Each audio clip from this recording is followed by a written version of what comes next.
The Quadcom was born out of a most interesting discovery. From the separate hearings of the Committees of Dangerous Drugs, Public Accounts, Human Rights, and Public Order and Safety. Mukhang may natisod po kami. Mukhang may koneksyon at pare-pareho ang cast of characters. The criminal enterprise has penetrated us and has been operating with quiet impunity. And out of these operations that led to a monopoly of crimes such as human trafficking, kidnapping, prostitution, murder, love scams, crypto scams, at lahat na ng cybercrimes. Hindi lang po yan. Nagsimula na silang kamkamin ang lupa na dapat para sa Pilipino. Para sa Pilipino lamang. Gamit ang iba't ibang korporasyon at mga individual na mabanyagang pretending to be Filipinos sa pamamagitan ng pamemeke ng mga birth certificates at iba pang government IDs. This is a serious threat to our national security and our sovereignty as a nation. As the investigations progressed, there were corporations that kept surfacing with familiar names that have been tied to cases, controversial investigations in nature. Dahil po dito, we went into a deep dive into these corporations. Are they really connected? Using open sources, documents from SEC, at mga records na naisumite sa iba't ibang committee na bumubuo ng Quadcom, we discovered a pattern, a partnership, an alignment. Nung nakita po namin ang pattern, sinundan po namin ito pataas. Ang mga korporasyon na ito stripped it of its layers to get to the top and through it all. And we have discovered and identified at least two main actors or players in the issue of drugs, illegal activities associated with POGOs. At ang dalawang aktor na ito, ipinakikilala ko po sa inyo si Michael Yang at si Alan Lim. Marami nang naisulat at nireport at naging usap-usapan tungkol kay Michael Yang. Michael Yang has been linked to various controversies in the past. This includes, among others, his alleged involvement in the importation and proliferation of drugs into our country. Nadawit din po ang pangalan niya sa Pharmally. Si Michael Yang din po ay ang former economic advisor appointed by the former President Rodrigo Roa Duterte. Then, there is Wei Zhong Lin, aka Alan Lim. Kagaya po ni Michael, he is no stranger to articles written about him and other controversies. According to reports, Alan Lim and Michael Yang are business partners in the drug trade.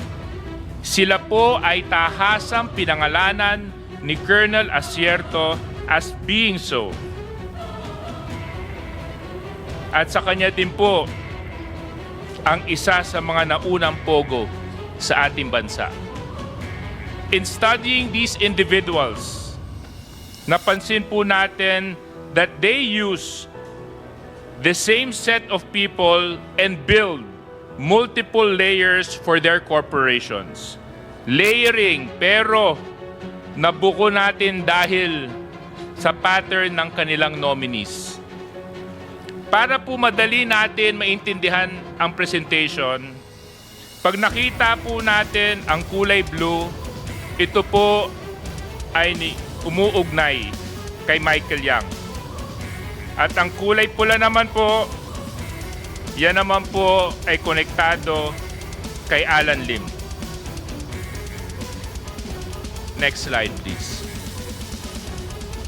Ang paulit-ulit na tao na associated kay Michael Yang ay ang mga sumusunod: Jason Uson, Gerald Cruz, Yukin Zeng.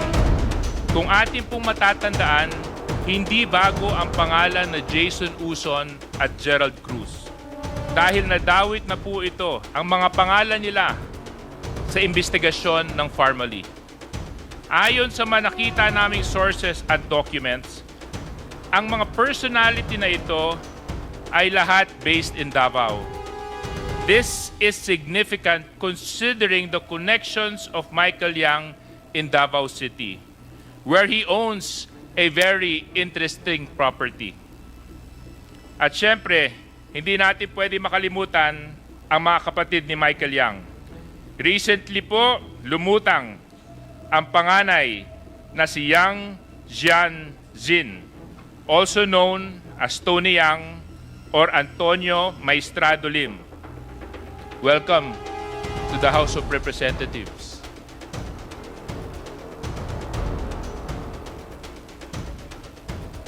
At ang kapatid niyang si Yang Hongjiang. Ang magkapatid rin na Michael Yang at Hongjiang Yang ang may-ari ng DCLA Plaza at Yangzi Group Trading Company.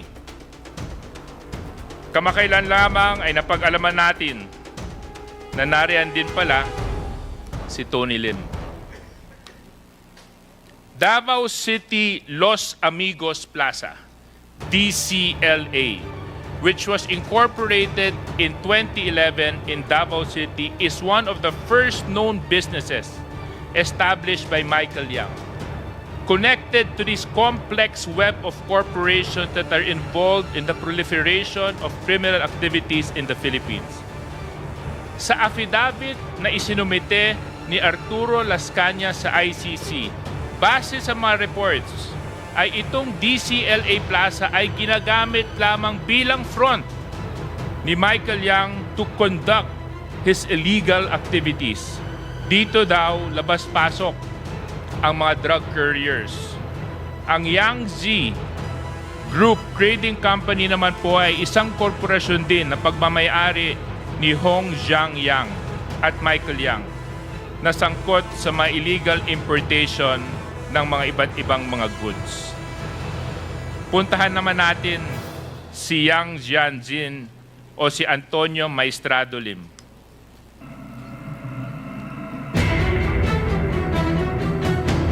Si Tony Yang is the eldest brother among the Yang brothers. Siya daw ang totoong mastermind at architect sa lahat ng operasyon ng criminal syndicate ng Yang brothers dito sa ating bansa. Tony Yang is based in Cagayan de Oro, where he owns multiple businesses katulad ng Yangzi Hotel, dating Pogo Hub, at ang Philippine Sanja Steel Corporation na involved sa rice smuggling at human trafficking. Siya din ang presidente at incorporator ng Oroan Incorporated, isang service provider for Shongwei Technologies na pagmamay-ari ni Alan Lim. Si Tony Yang din ang may-ari ng Alwana Business Park, where several unlawful activities have been reported.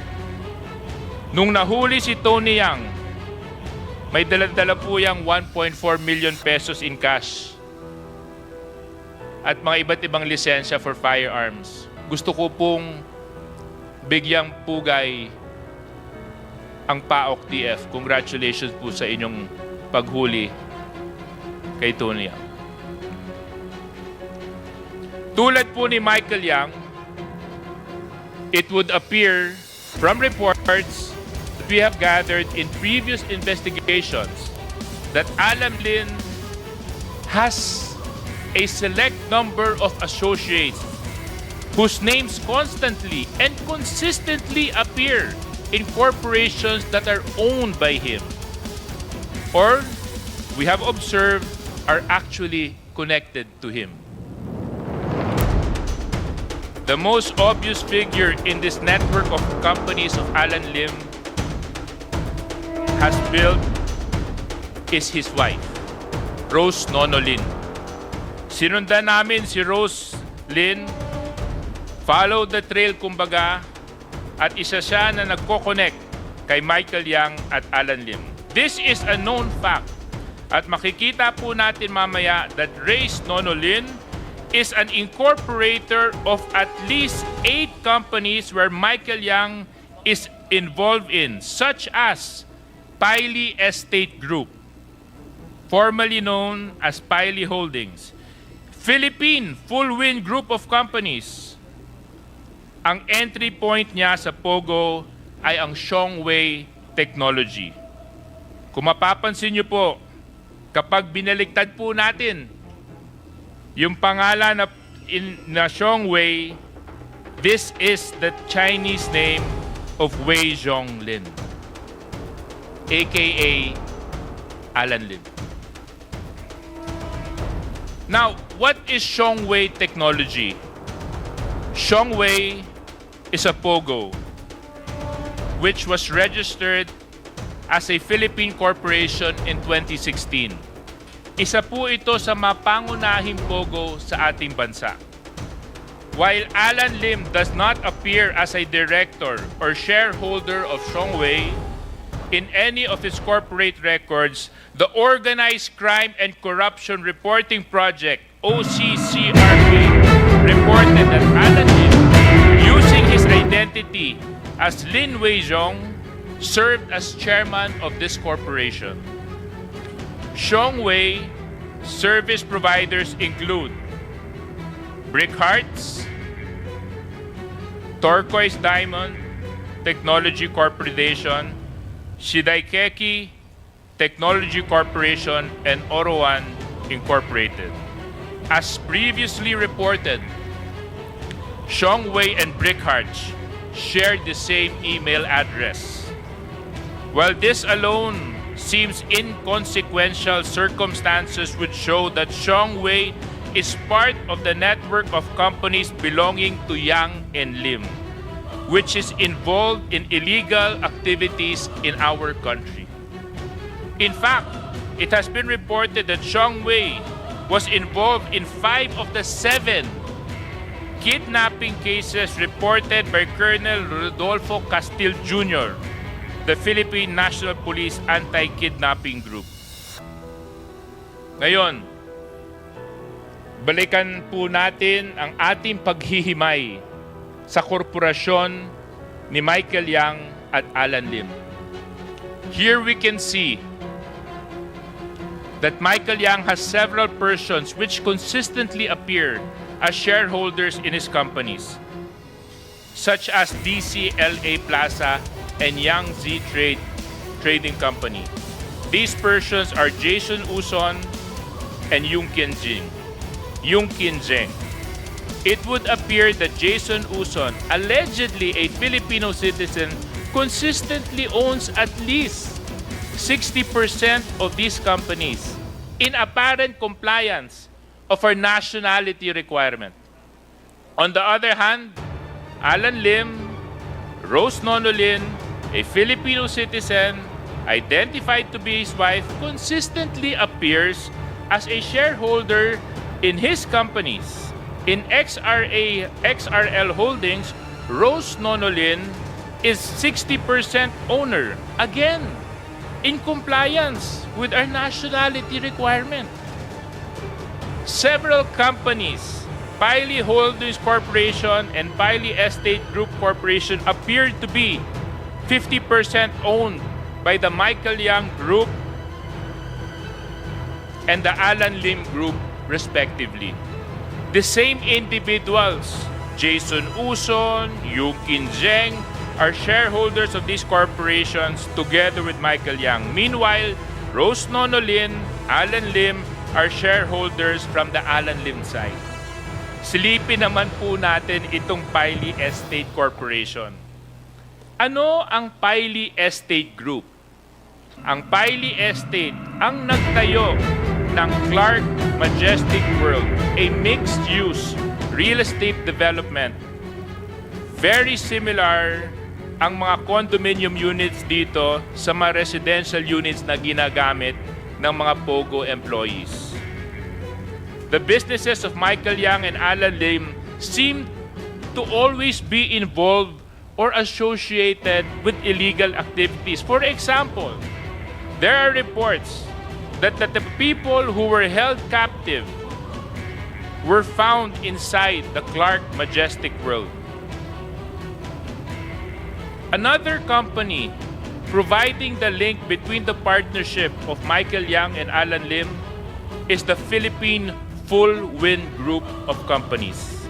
Again, Alan Lim is not a direct shareholder of this company. His wife, Rose Nololin, is. Consistent po yan sa obserbasyon natin na itong si Rose Nololin is the representative, kumbaga, ng totoong may-ari na si Alan Lim. Similarly, Michael Yang has no direct shareholdings in the company. Jason Lim, Yungkin Zheng are also shareholders of DCLA Plaza that own a substantial part in the Full Wind. Mapapansin din po natin si Gerald Cruz. Kung atin po matatandaan, kasama ni Rose Nonolin, si Gerald Cruz, sila po ang mga directors ng Pharmaly Biological Company, the sister company of the infamous Pharmaly Pharmaceuticals. Again, these personalities appear as dummies for Michael Yang. Kapansin-pansin dito na parte sa korporasyon ang kapatid ni Michael Yang na si Hong Zhang Yang. Tignan naman po natin ang karakter nitong si Hong Zhang Yang. Sino naman si Hong Zhang Yang? Ayon sa mga report, kapatid po siya ni Michael Yang. He was also identified as the manager of DCLA store of Michael Yang in Davao City. Napaka-interesting po na pumasok ang pangalan ni Hong Zhang Yang sa Qualified Trafficking Investigation in Bamban Pogo controversy. Bakit? It was reported that Hong Zhang Yang's accounts were linked to the transactions amounting to 3.2 billion pesos, which were allegedly used to finance Hong Sheng. The same Pogo, which was raided in Tarlac and linked to Alice Guo's Baofu Land Development Incorporated. Sa madaling sabi, ka-joint account po ni Hong Zhang Yang si Zheng Yu na incorporator naman ng Hong Sheng Gaming Technology. Flashback muna tayo at balikan po natin si Michael Yang na lumutang doon sa Pharmaly Senate hearing and investigation. It was established during the Senate hearings 3 years ago na itong si Michael Yang ang financier ng Pharmaly when it was involved in the procurement of face masks and PPEs. Medyo iba na ito kasi ang pinagkakakitaan niya ay hindi drugs, hindi pogo, kung hindi sa panahon ng pandemya na maraming Pilipino ang napaluhod at pinahirapan ng COVID-19, pinagkakitaan po ang kalagayan ng mamamayang Pilipino. Nakikita po natin sa slide na ito na parehas po ang modus na ginagamit ni Michael Yang at saka ni Alan Lim. Michael Yang Group using Gerald Cruz, Alan Lim Group using his wife, Rose Nonolin. Balikan na naman po natin ang Pogo. Usisain po natin ang Xiongwei. Xiongwei is the licensed Pogo of Alan Lim. Isa sa kanyang service providers ay itong Brick Hearts Technology. Brick Hearts, kung susundan natin, ang pattern appears to be owned by the tandem of Michael Yang and Alan Lim. And some individuals who were still investigating, but coincidentally, nung tininan po namin kung saan po sila nakatira, lahat po sila mukhang nakatira sa Davao. At sino naman ang Brick Hearts? Ayon sa publicly available sources, makikita natin na noong 2022, Brick Hearts was involved in a kidnapping incident. It was found that a woman was kidnapped in Pasay, brought to a Pogo dorm in Cavite, where she was sold off to a Chinese national. Binenta ang isang Pilipina sa isang Chinese national. Pagkatapos nito, siya po ay binugbog. Dinala sa isang Pogo dorm in Shuangma Industrial Park in Cavite. Shuangma is run by Brick Hearts Technology. A similar kidnapping incident of a Chinese national was also reported here. Interestingly, Brick Hearts has the same address of Shongwei Technologies, which is owned by Alan Lim. Di ba kabit-kabit na? Corporate documents of Brick Hearts were also found in the Pogo raid in Bamban, Tarlac. So makikita natin na habang itong Brick Hearts na based in Cavite, bakit ang papel nito ay matatagpuan at nahanap sa Banban? Naglakad kaya ito? O sumakay ng isang small boat papunta sa Banban? Let's dig deeper dito sa mga Pogo. Yan po ay ilan sa mga service providers of the Pogo of Alan Lim.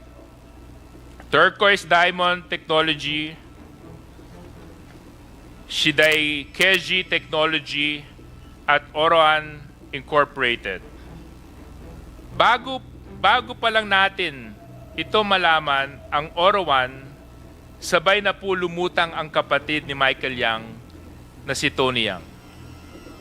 Makikita natin dito ang iba-iba pang mga personalities na closely associated or dummies of Alan Lim. Makikita rin po natin dito ang link ni Alan Lim sa kuya ni Michael Yang na si Tony Yang. Puntahan naman natin itong Oroan Incorporated. Ano ang Oroan Incorporated? Ayon sa AOI or Articles of Incorporation ng Oroan, ito ay itinayo primary for the purpose of engaging in internet allied businesses and providing call center services sa business processing and outsourcing. However, it was later found out that Oroan was a customer relations service provider of one of Alan Lim's Pogo, which is Shongwei Technologies. Ayon sa mga news reports, meron ding unlawful activities na naganap sa Alwana Compound, Cagayan de Oro, where Oroan is located. Si Tony Yang ang president at incorporator ng Oroan. At dito makikita ang direct link ni Tony Yang sa kaibigan at close associate ng kapatid niya na si Michael Yang at Alan Lim. Balik naman po tayo sa ibang service providers ng Shongwei ng Turquoise at Shiday Keji. Based on PAGCOR documents and records, Turquoise, Shiday Keji, and Oroan are service providers of Shongwei. But what is extremely suspicious here is the fact that two of these service providers, Turquoise and Shiday Keji, were found to be inside the Baofu compound sa teritoryo ni Alice Guo na ang pogo na ito ay ang Hongzhen Zunyuan. So ang tanong, bakit yun nandun? Dito po natin makikita ang grupo ni Alice Guo na pawang nasa same circle and networks of friends, si Alan Lim and Michael Yang. And as we know, ang Baofu ang kasunod. Yes, sinang mo muna SDS. tubig na malamig, baka nauhaw ka na. Now, I'm sure, given the current developments on Alice Guo, that we are all familiar with. Ang Baofu compound, it is the biggest pogo compound in Bamban, Tarlac, and owned by Baofu Development Incorporated. Baofu equals Alice. Uulitin ko po na several service providers of Alan Lim's Xiongwei Technologies are linked to Baofu. Customer relations providers of Xiongwei Turquoise Diamond Technology Corporation and Shi Daikeji Technology Corporation can be found inside the Baofu compound. Brickhart's documents were likewise found inside the Baofu compound. Sino pa ang may link sa Baofu? Siyempre, ang Yang. Tingnan po natin ang next slide.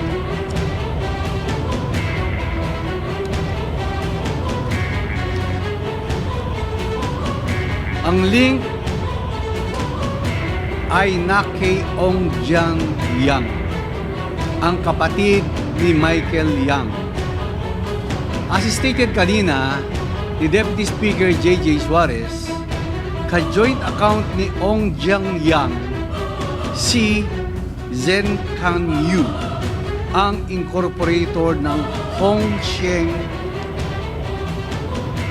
At sa usapin pa rin po ng Pogo ay huwag din nating kakalimutan ang Porac, Pampanga, kung saan nakilala natin ang Lucky South 99. Ang Lucky South 99 naman ay pawang nauugnay sa Hongzhen Zunyuan dahil sa close association naman ng nakilala nating representative ng Lucky South na si Cassie Hong.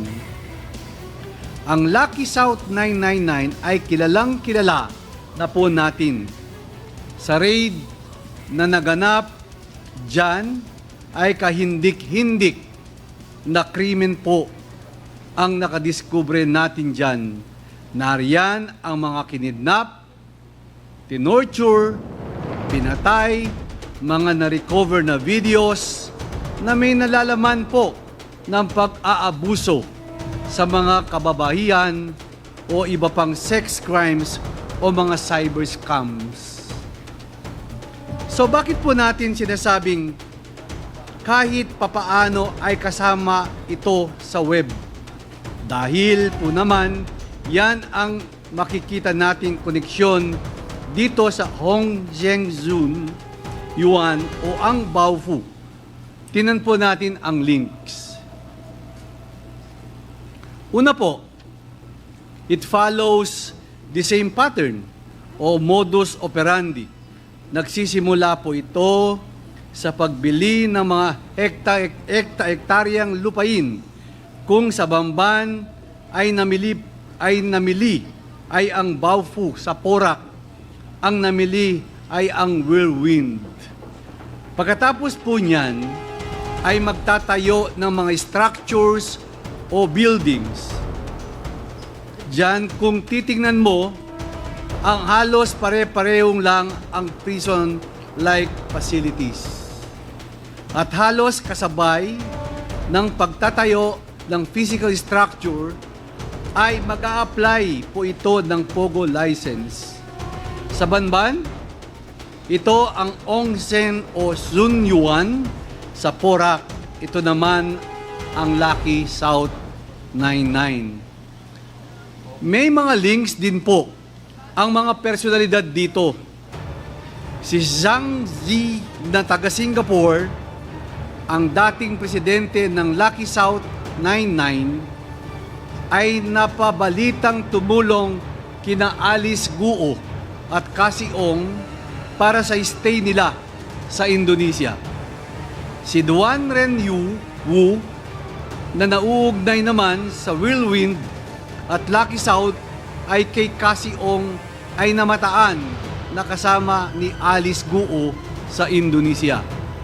At alam po naman natin na kasama si Cassie Ong ang pamilya Guo habang sila ay nasa ibang bansa sa tangkang tumakas sa lahat ng nakakabit na kontrobersya nila dito sa ating bansa sa Pilipinas. Maliban sa mga links ng ganyan, ang mga nag-ooperate within the POGO compound sa Banban at sa Porac ay pare-parehong sangkot sa mga krimen na human trafficking, cybercrimes at kung ano-ano pa.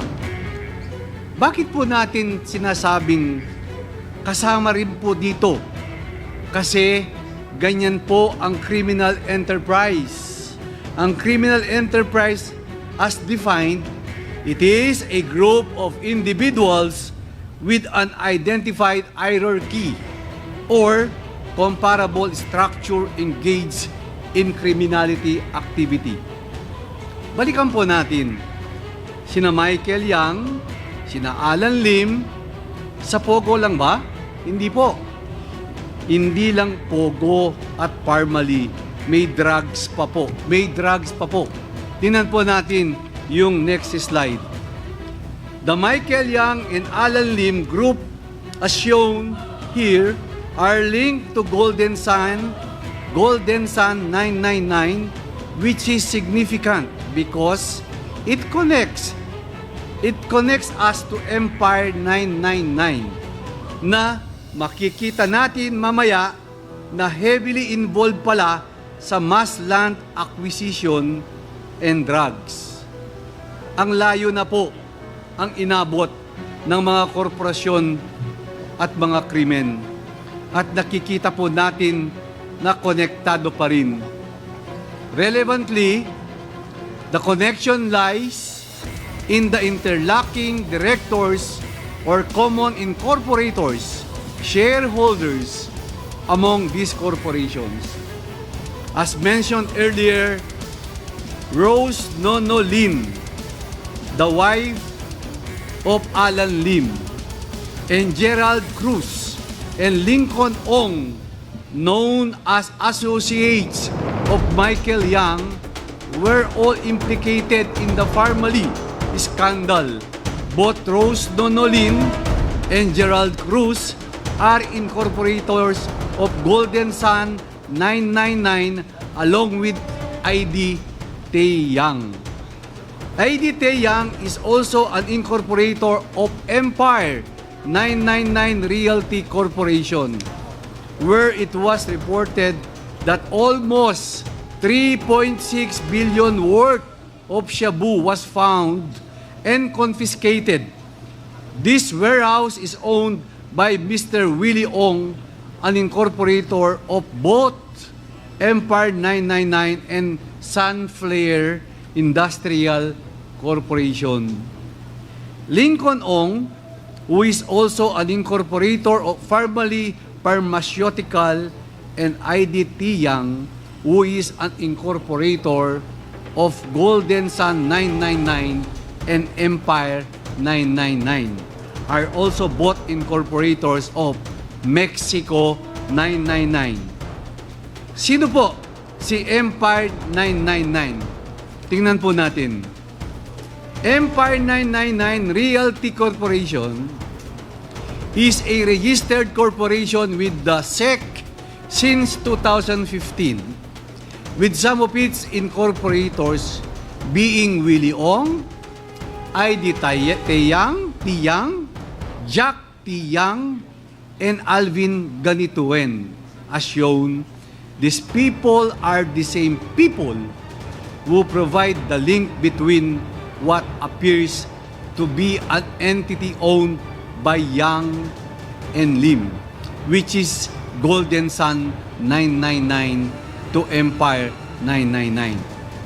Empire 999 has been reported to be involved in illegal drug activities in the country, which is owned warehouse being the recipient of the at least 560 kilos of shabu with an estimated cost of 3.6 billion pesos. These shabu were reportedly shipped from Bangkok, Thailand. Makikita po natin na naglipa na sa ating bansa ang mga ito.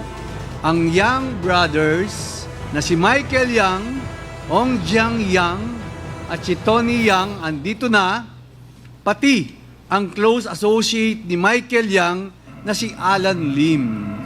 Nandito din si Ma'am Alice Kuo at malamang ang mga tao sa likod ng Lucky South 99 as presented by Cassie Ong.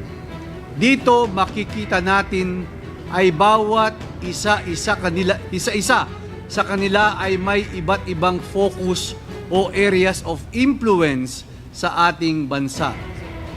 These Chinese nationals are setting up corporations all over the country, taking advantage to our laws by perpetrating and promoting illegal activities, so the great prejudice of our country and Filipino people. Nariyan po tayo ngayon. Such is the sorry state of our country. Kaya po tayo ngayon nandito. Mayroon po tayong pinormang Quadcom. Hindi lang konektado ang mga krimen, konektado rin pala ang mga tao na nagpapalakad ng mga ito. Hindi po ito titigil hanggang masisid at masimot natin ang lahat ng pwedeng malaman ukol sa sindikatong ito. At kung paano nila nagawa ang pagsasamantala sa ating bansa upang magawa namin ang aming sworn duty at constitutional responsibility para mapalakas sa ating mga batas at maprotektahan ang lahat ng Pilipino. Marami po ang nababahala. Marami ang nagsasabi, puro investigasyon.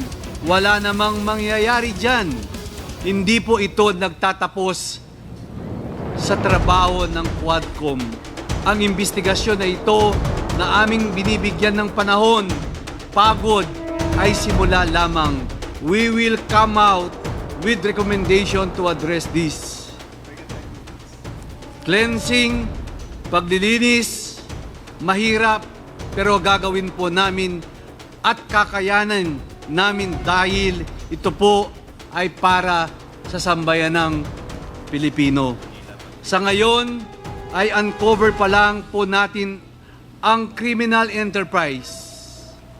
Wala po tayo sa tanong na who enabled them to freely and with impunity operate. Mga dayuhan po ang identify natin. Hindi po ito makaka-operate kung walang mga Pilipinong tumutulong sa gawaing ito. Wala pa rin po tayo sa financial links. Kulang pa. To completely paralyze them is to cut the financial stream o ang agos ng pera. Saan na naman po nagkulang ang ating batas sa dalawang usaping ito. We will end their era. Tatapusin po natin ito. Samahan niyo po kaming miyembro ng Quadcom, itong miyembro ng 19th Congress. Ito po para sa ating bansa. Ito po para sa susunod na henerasyon. Ibalato po natin at ibigay po natin ang magandang bukas sa ating bansa. Hindi lang po ito ang laban ng Kongreso. Laban po natin ito bilang mga Pilipino. Sino ba naman ang hindi naghahangad ng mas maayos na mabuting Pilipinas? Oo, para po tayong napapaloob sa isang teleserye. May ending din po ito, but sa ngayon, abagan ang susunod na kabanata. The Quadcom is not done. Dakal pong salamat, may pabingid, at thank you very much kay kayong ampo. Thank you. Thank you, Senior Deputy Speaker Gonzales. Before we proceed with the interpellation, may we ask if the resource persons has engaged a lawyer in this particular committee hearing? Those who have not entered their appearance before this committee, please, may we ask the council to please enter your appearance?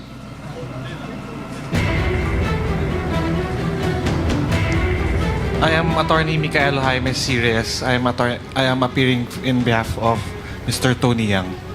Tony Yan. Oh. Good evening, Your Honors. Attorney Nicole Hamilla appearing as counsel for Ms. Alice Gua under the same law firm of Attorney Stephen David, Your Honors. Are you the same lawyer that she engaged last week? Yes, Your Honor. Okay. Thank you.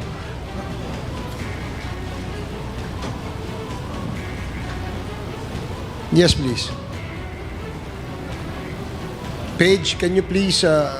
Respectfully appearing for resource person Undersecretary Jose Gabriel Lavinia, Attorney Gabriel Enriquez, Your Honor. Okay, thank you. For those of you who are here tonight for this committee hearing and have not taken their oath yet, Comsec, please administer the oath. Yes, thank you. And even those, yes, please. And please raise your right hand. Do you solemnly swear to tell the truth, the whole truth, and nothing but the truth in this public inquiry, so help you God? Yes? Yes. Okay, thank the you. oath has been administered, sir. Thank you very much. Does Mr. Yang have an interpreter? You're the interpreter? Okay. Mr. Yang, you need an interpreter? Yeah. So, siya yung interpreter mo? Siya. Okay, thank you. Now, we'll proceed with the interpellation. The first to interpellate is, let me just get my list. The first in the list is Congressman Rog Gutierrez. You have 5 minutes, Congressman Gutierrez. You're recognized. Thank you, Mr. Chair. Mr. Chair, as much as we would like to interpolate to Mr. Yang, I'd like to clear a few things po, especially in light of the matrix with some of our resource persons from last time. Because I think of note talaga po sa ating matrix is that it seems to be a parallel operation.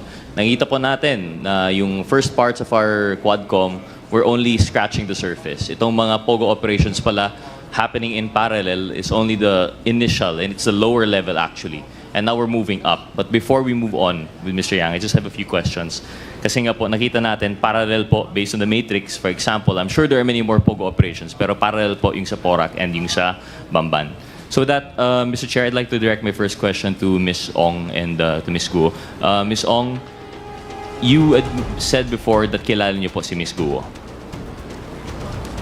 Tama po ba? Yes po, Mr. Chair. And in what capacity po yan, Ms. Ong? Nakilala ko lang po siya dahil kay Wesley Go po.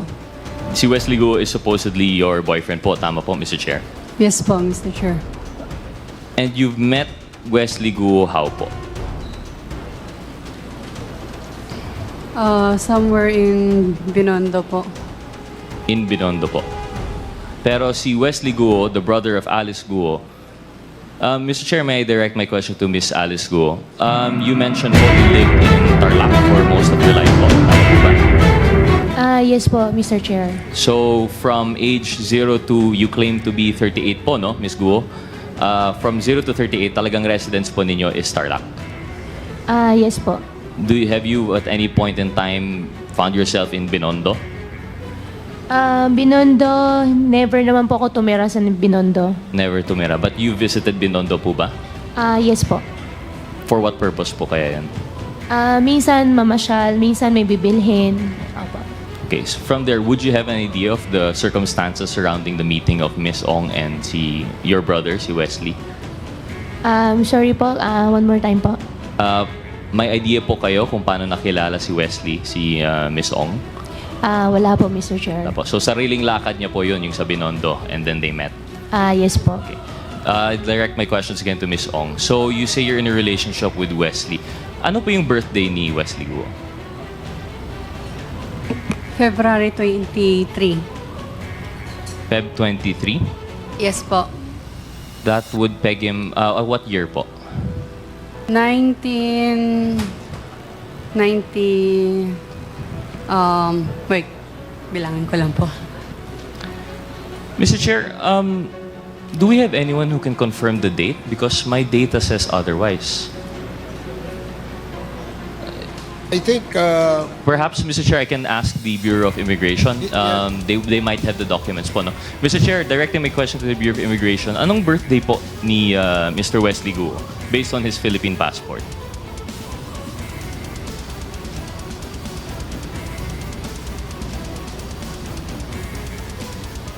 Mr. Chair, good evening. Unfortunately, we don't have it, but I undertake to give it before the end of the session, sir. Okay, please can we confirm? Because as far as I understand, I've seen the picture of the passport and it said February 1. And it would be very curious po na Miss Ong wouldn't know the birthday of her boyfriend for 4 years na po. Tama po. But we'll confirm it later po naman, no? We don't have the data. Would you know po kung anong schools pinuntahan ni Wesley Guo? Boyfriend mo po of 4 years, hindi mo po alam kung anong schools pinuntahan niya? Hindi po, Mr. Chair. Isn't that curious? Di ka man lang na-curious kung saan po siya pumunta for schooling? Hindi po. So ano yung mga... What aspects of his life do you know about? Alam mo po ba kung ano yung hobbies niya? Maglaro po. Maglaro Yung hobby ng gamdam. ng gam-gam. Tanong Parang robot. robot. Yun lang po. And the nature of his work, are you familiar po? No po. Hindi rin. So, as supposedly a couple from 2020 or 2021, hindi mo po alam yung school niya, hindi mo po alam yung interest niya, and I'm pretty sure hindi mo alam yung birthday niya. So, that's what I'm trying to point out here, Mr. Chair. I do not believe in the story that Miss Guo and Miss Ong know each other through the brother. In fact, I believe the matrix more in which what binds them is their work relation through Mr. Duan Renwu and Mr. Xiang Ji. And in fact, I would, if there's anything that I would change to the matrix, I would say that dapat si Duan Renwu and si Xiang Ji should be in the middle between the two because he is the link that binds. Because, Mr. Chair, I'd like to ask again, between the two, between Baofu, which I think, Ms. Guo, ano po yung relation po natin sa Baofu? Your Honor, after po ako nag-divest, wala na po kami relationship. Oh, but prior po, you were an incorporator. Prior po, Baofu, landowner. Okay, landowner po talaga. So, Baofu, may link po tayo kay Ms. Guo. Kay Ms. Ong naman, admittedly, incorporator ng LS99 through Mr. Duan Renwu. So, we see, ito na po yung sinasabi ng matrix na parallel operation. We have here two owners of yung supposedly, yung land-owning corporation, which will eventually lend to the POGO, of which they are still actually a part of. Yung si Mr. Duan Renwu, if I remember, is ninong po ni Ms. Ong. Is that correct, Ms. Ong? Yes po, Mr. Chair. And admittedly, si Mr. Duan Renwu, kilala rin po ni Ms. Guo. Is that correct, Ms. Guo? Your Honor, nakilala ko po siya through Cassie Lee. Through Cassie, allegedly. You met Cassie through the boyfriend na hindi niya nga mabanggit kung anong school or anong birthday. But admittedly, you know si Mr. Duan Ru, who you were seen together abroad when you escaped the Philippines. Is that correct, Mr. Chair? Mr. Chair, na-met ko po siya nung sinama po ni Cassie sa amin. Oh, pero kasama po ninyo abroad. Indonesia po ba yan or Malaysia? Hindi po kasama. Na-met ko lang po siya dahil sinama po ni Cassie. Dahil doon. And Mr. Duan Ru and Mr. Jiang Chen naman, paano mo po kilala, Miss Guo? Siya po yung nag-arrange ng hotel nyo, di ba? Your Honor, hindi ko po kilala si Jiang Je. Hindi nyo po kilala. Pero in-arrange lang po yung hotel nyo. Hindi po siya nag-arrange ng hotel namin. Hindi ko po siya kilala. Hindi niyo po kilala. Okay, we'll come back to that. So, si Mr. Duan Ru and si Xiang Che, na president of LS99, dito po natin nakikita in parallel po yung nangyayari sa kanila. And why I find it hard to believe, for example, yun, yung kwento ni Miss Ong na kilala niya si Miss Guo through the boyfriend, di naman lang masubstantiate. And kay Miss Guo naman, although this might be hearsay for the committee, pero ako po personally, I hope you'd understand, di po ako naniniwala sa story na kayo po ay sa Tarlac from 0 to 38. Actually, Mr. Chair, can we ask the committee if naka-ready po yung photo? It was already shown before, pero yung class photo po ni Miss Guo. Secretariat.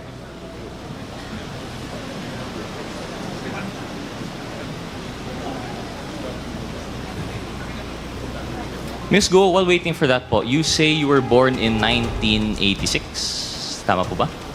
Yes po, Your Honor. That puts you at, how old are you now po? 38. 38. And at the time, naalala niyo po yung picture po no, na na-present last time. But you claim na di niyo po yun... Ano pong picture, invoked Your your Honor? right. Yung picture, class picture niyo po. I invoke my right. You Opo. invoked your right. Pwede mo naman sabihin na hindi ikaw yun, di ba? Your Honor, I hope you understand, sa sobrang dami na pong kaso na nasampahan po ngayon sa court, kaya anything po na isasagot ko po dito sa inyo might use against me po. Opo. Well, I think that's why I have a tendency not to believe you po. Kasi kung talagang hindi ikaw yan, I think you would have said that's not you. But instead, you invoked your right to self-incrimination. And why do I not believe that? I can identify two of the people behind you. Magkabatch po tayo, Miss Guo. I know what year this was taken. And they have a description of you. Nung pumasok ka po sa Grace, napaka-thick po ng accent ninyo, Mandarin lang ang kaya niyong salita. But you were very friendly and you were very makulit. And that's why they had a hard time to forget you, even though hanggang grade 3 ka lang daw po doon. Now I know, like I said, that's hearsay as far as the committee is concerned kasi hindi naman nandito yung may personal knowledge doon. But when I was talking to that person with personal knowledge, na-convinced naman po ako. And they've identified you. In fact, if you were 38 and this picture was 2001, you would have been 13, 14 po ba? Eh, kasing age mo naman yung mga 19, these people were born 91, 92. Ka-size mo naman po, I don't think you're that much older than them. And that's why I really don't buy that story that you were born in 1986. And I don't buy the story that this is not you. In fact, they called you Ping. Ping po yung nickname niyo dito. But anyway, that's just to prove the point po, no? But what does that say about the testimony here before us? Thank you, Comsec, for the picture. We have a Latin maxim po, no? Falsis in uno, falsis in omnibus. When you're false in one thing, it's false in everything. So this puts into light every statement that you have made. Of course, aside from the statements made regarding the right against self-incrimination.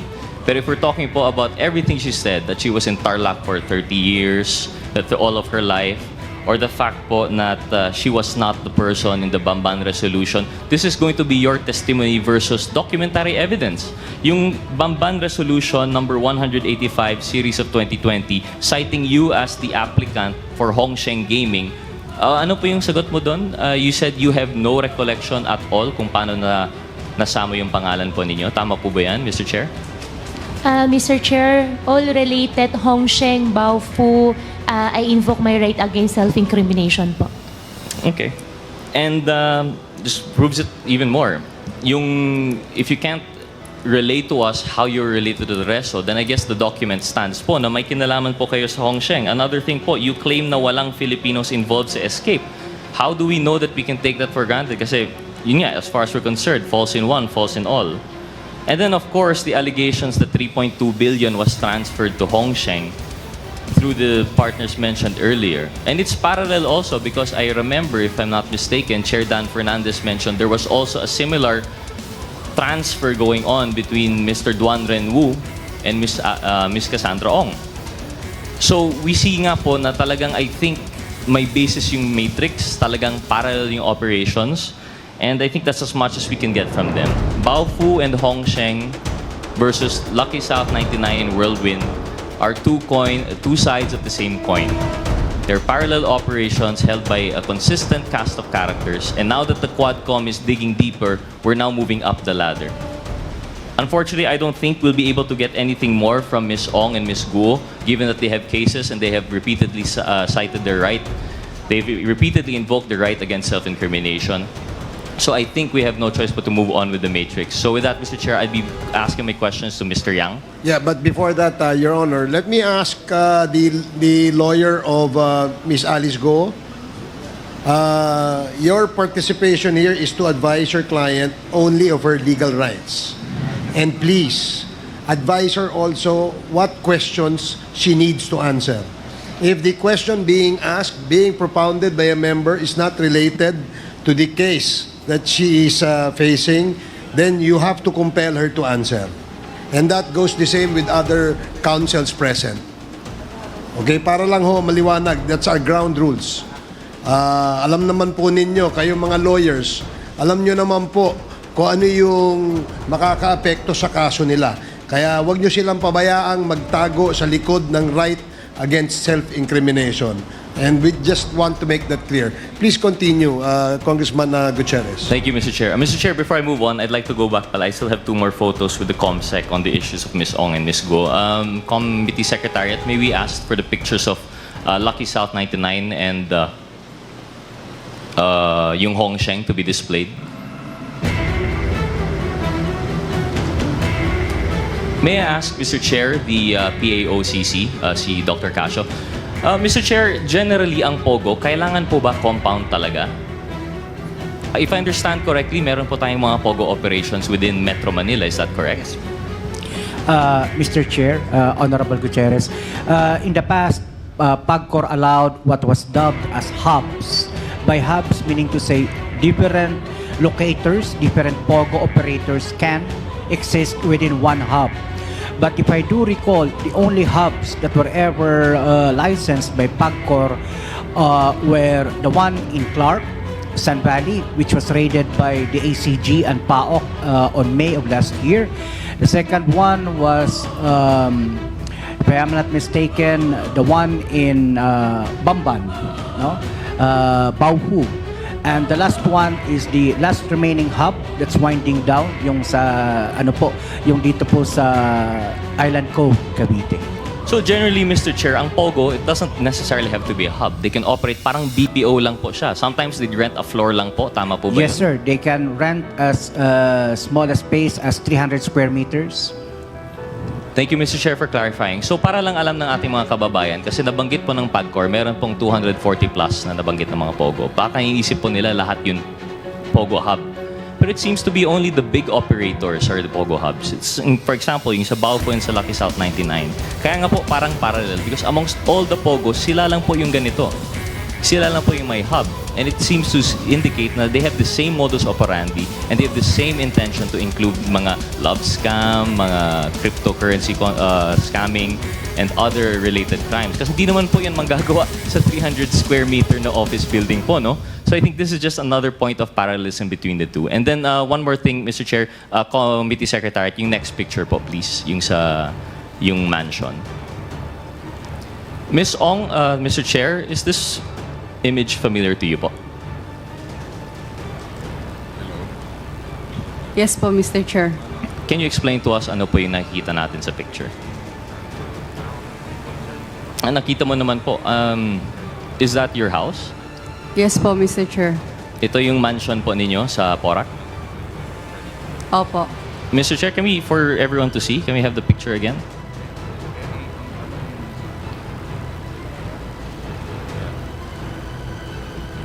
Miss Ong, gano'ng kalaki po yung inyong property dito?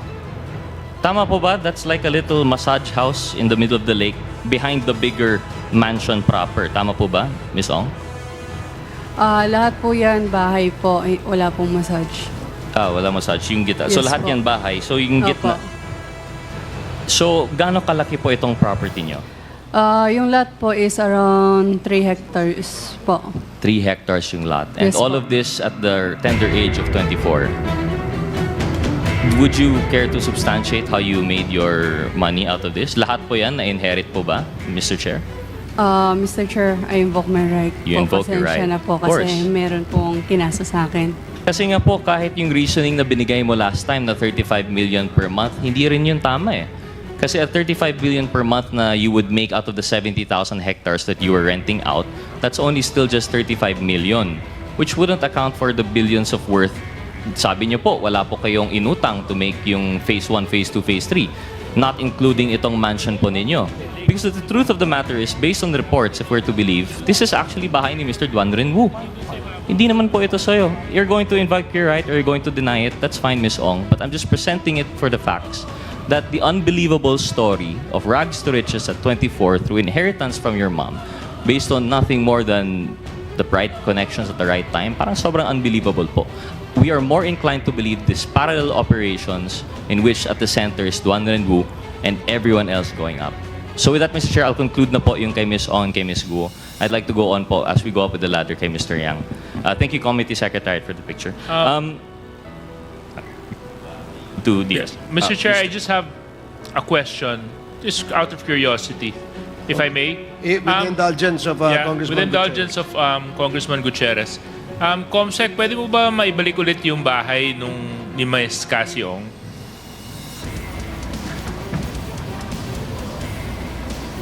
Ms. Cassie, pwede niyo po bang sabihin niyo kung tama po yung pagkaunawa ko dito sa litrato?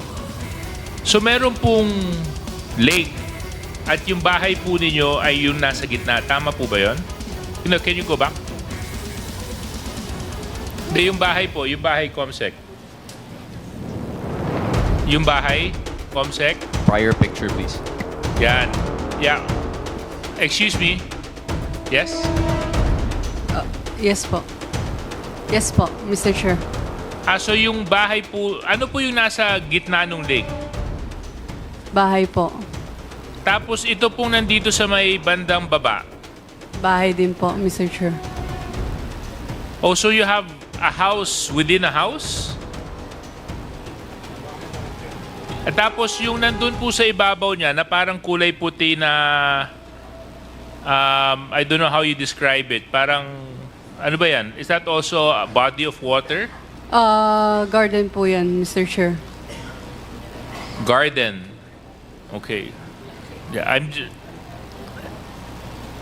itong lake po ito is man-made or natural? Can I consult my lawyer po? No, I mean, it's actually whether it's Man Lake po, Mr. Chair. huh? Man Lake po. Man-made. Man-made. Gaano kalalim po yung lake? Hindi ko po sure, Mr. Chair. Thank you very much. I'm just trying to figure out kasi yung figures na binanggit ni Kong Rods. At I'm medyo kinakwenta ko po kung magkano aabutin to kasi kung man-made po yan, Chairman, at saka kung gaano kalalim at yung lawak, tapos nice to live there, huh? Thank you very much, Mr. Chair. Okay, please proceed. Thank you, Mr. Chair, and I agree with the good Deputy Speaker. Kaya nga po yung punto na natin doon, yung 35 million nga, kulang na po yun for phase 1, 2, and 3 of Whirlwind. Paano pa kaya yung 3-hectare lot with mansion na pinakita po natin? But anyway, the bright side to this, with the efforts of the Quadcom, I believe the proper cases have been filed against the parties, so we can leave po yung parallel operations on the ground. Doon na lang po yun. We leave it to our good partners in service executive branch. But yeah, moving on, Mr. Chair, I'd like to ask now si Mr. Tony Yang. So, Mr. Yang, magandang gabi po. Mr. Yang, kayo po ay nakakapagsalita ng Tagalog, English? Kunti. Konti. Kunti, malulong. Konti marunong. Pero conversational, halimbawa, pag may mga events po kayo, nakakapag, you can have conversation, pwede po kayong makipag-usap sa mga tao. Pag may dinner, mga ganon. Di pa I talaga. think it's better you using English. Yeah, it's better. Better using Yeah, English. yeah, Okay. better is- Mr. Yang, good evening. So you can speak better in English. Are you able to have a casual conversation in English? Actually, I am the interpreters. You're the Yang. interpreter right Yeah, now. yeah, But maybe my question stands. Is he able to have a casual conversation in English, Mr. Chair? 就是你说的东西就是可以回答用英文回答吗？我不会不懂的。 No casual conversation. Mr. Chair, can we, through the Secretariat, can we have my next 3 photos, please? Mr. Chair, Mr. Chair, Mr. Chair. Point of inquiry lang, Mr. Chair. Would it be possible to ask the translator to speak into the mic when he tries to translate to Mr. Yang so that we can also hear? Okay, thank you. Okay, sure. Thank you, Mr. Chair. Please proceed. Thank you, Mr. Chair. The first photo, please. Yung una. Is that the first? Okay. Mr. Yang, through the Honorable Chairman, is that you in the picture? 在图片里面是不是？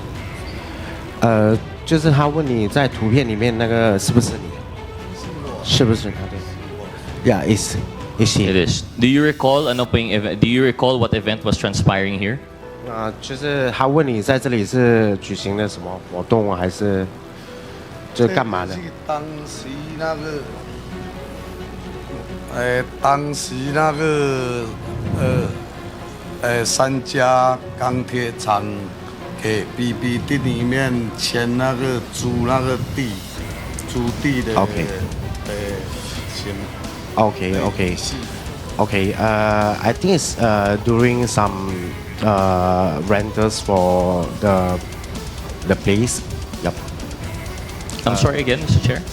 开发区吧，经济开发区 BBD。 Is for rentals for the DPTs. The ones using DPTs. 就是开发区吧，开发区。经济开发区。经济开发区。有经济开发区。Mr. Chairman, point of clarification lang, Mr. Chairman. With the indulgence of Congressman Gutierrez. Yeah, with the indulgence of Congressman Raj. I believe the translator is the son of Michael Yang. Are you the son of Michael? Oh, No. Tony Yang? No. You're not Actually, the son? no. I come from Pao. What is your?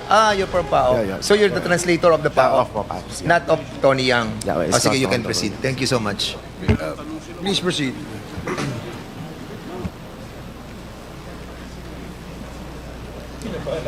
Thank you, Mr. Chair. Thank you, Chair Dan. Can we proceed? So can we have a clarification? What was the event? Okay. Which one? This one? Yeah, that event. Okay. Actually, I think how do we process like maybe he will rent us the place and then for He was that renting a size- place. yeah. So is it right to say this was a signing of a memorandum of agreement? Yep. How can that's we right. ask him? Is this the signing of a memorandum of agreement with Fividec? 在那边签什么合同之类的是吧？对， Yeah, 就租 that's right. 租地。His renter I think the hectares, the place of hectares. Please. Mr. Chair, can we ask Mr. Yang to point kung sino po dyan yung translator niya? 说什么？ Can Mr. Yang point to us who in that picture is his translator? In that particular 里 event. 面谁是那个翻译的？就有翻译在里面吗？但是照片这边没翻译。 Don't have any translator inside. No translator, Mr. Chair. So how would you converse with these people who you're having a deal with? 有翻译的跟我去，但是不在照片里面。他不在照片。 I think he have a translator, but the translator is not in the pictures. In the picture. Okay. Mr. Chair, can we have the next photo, please?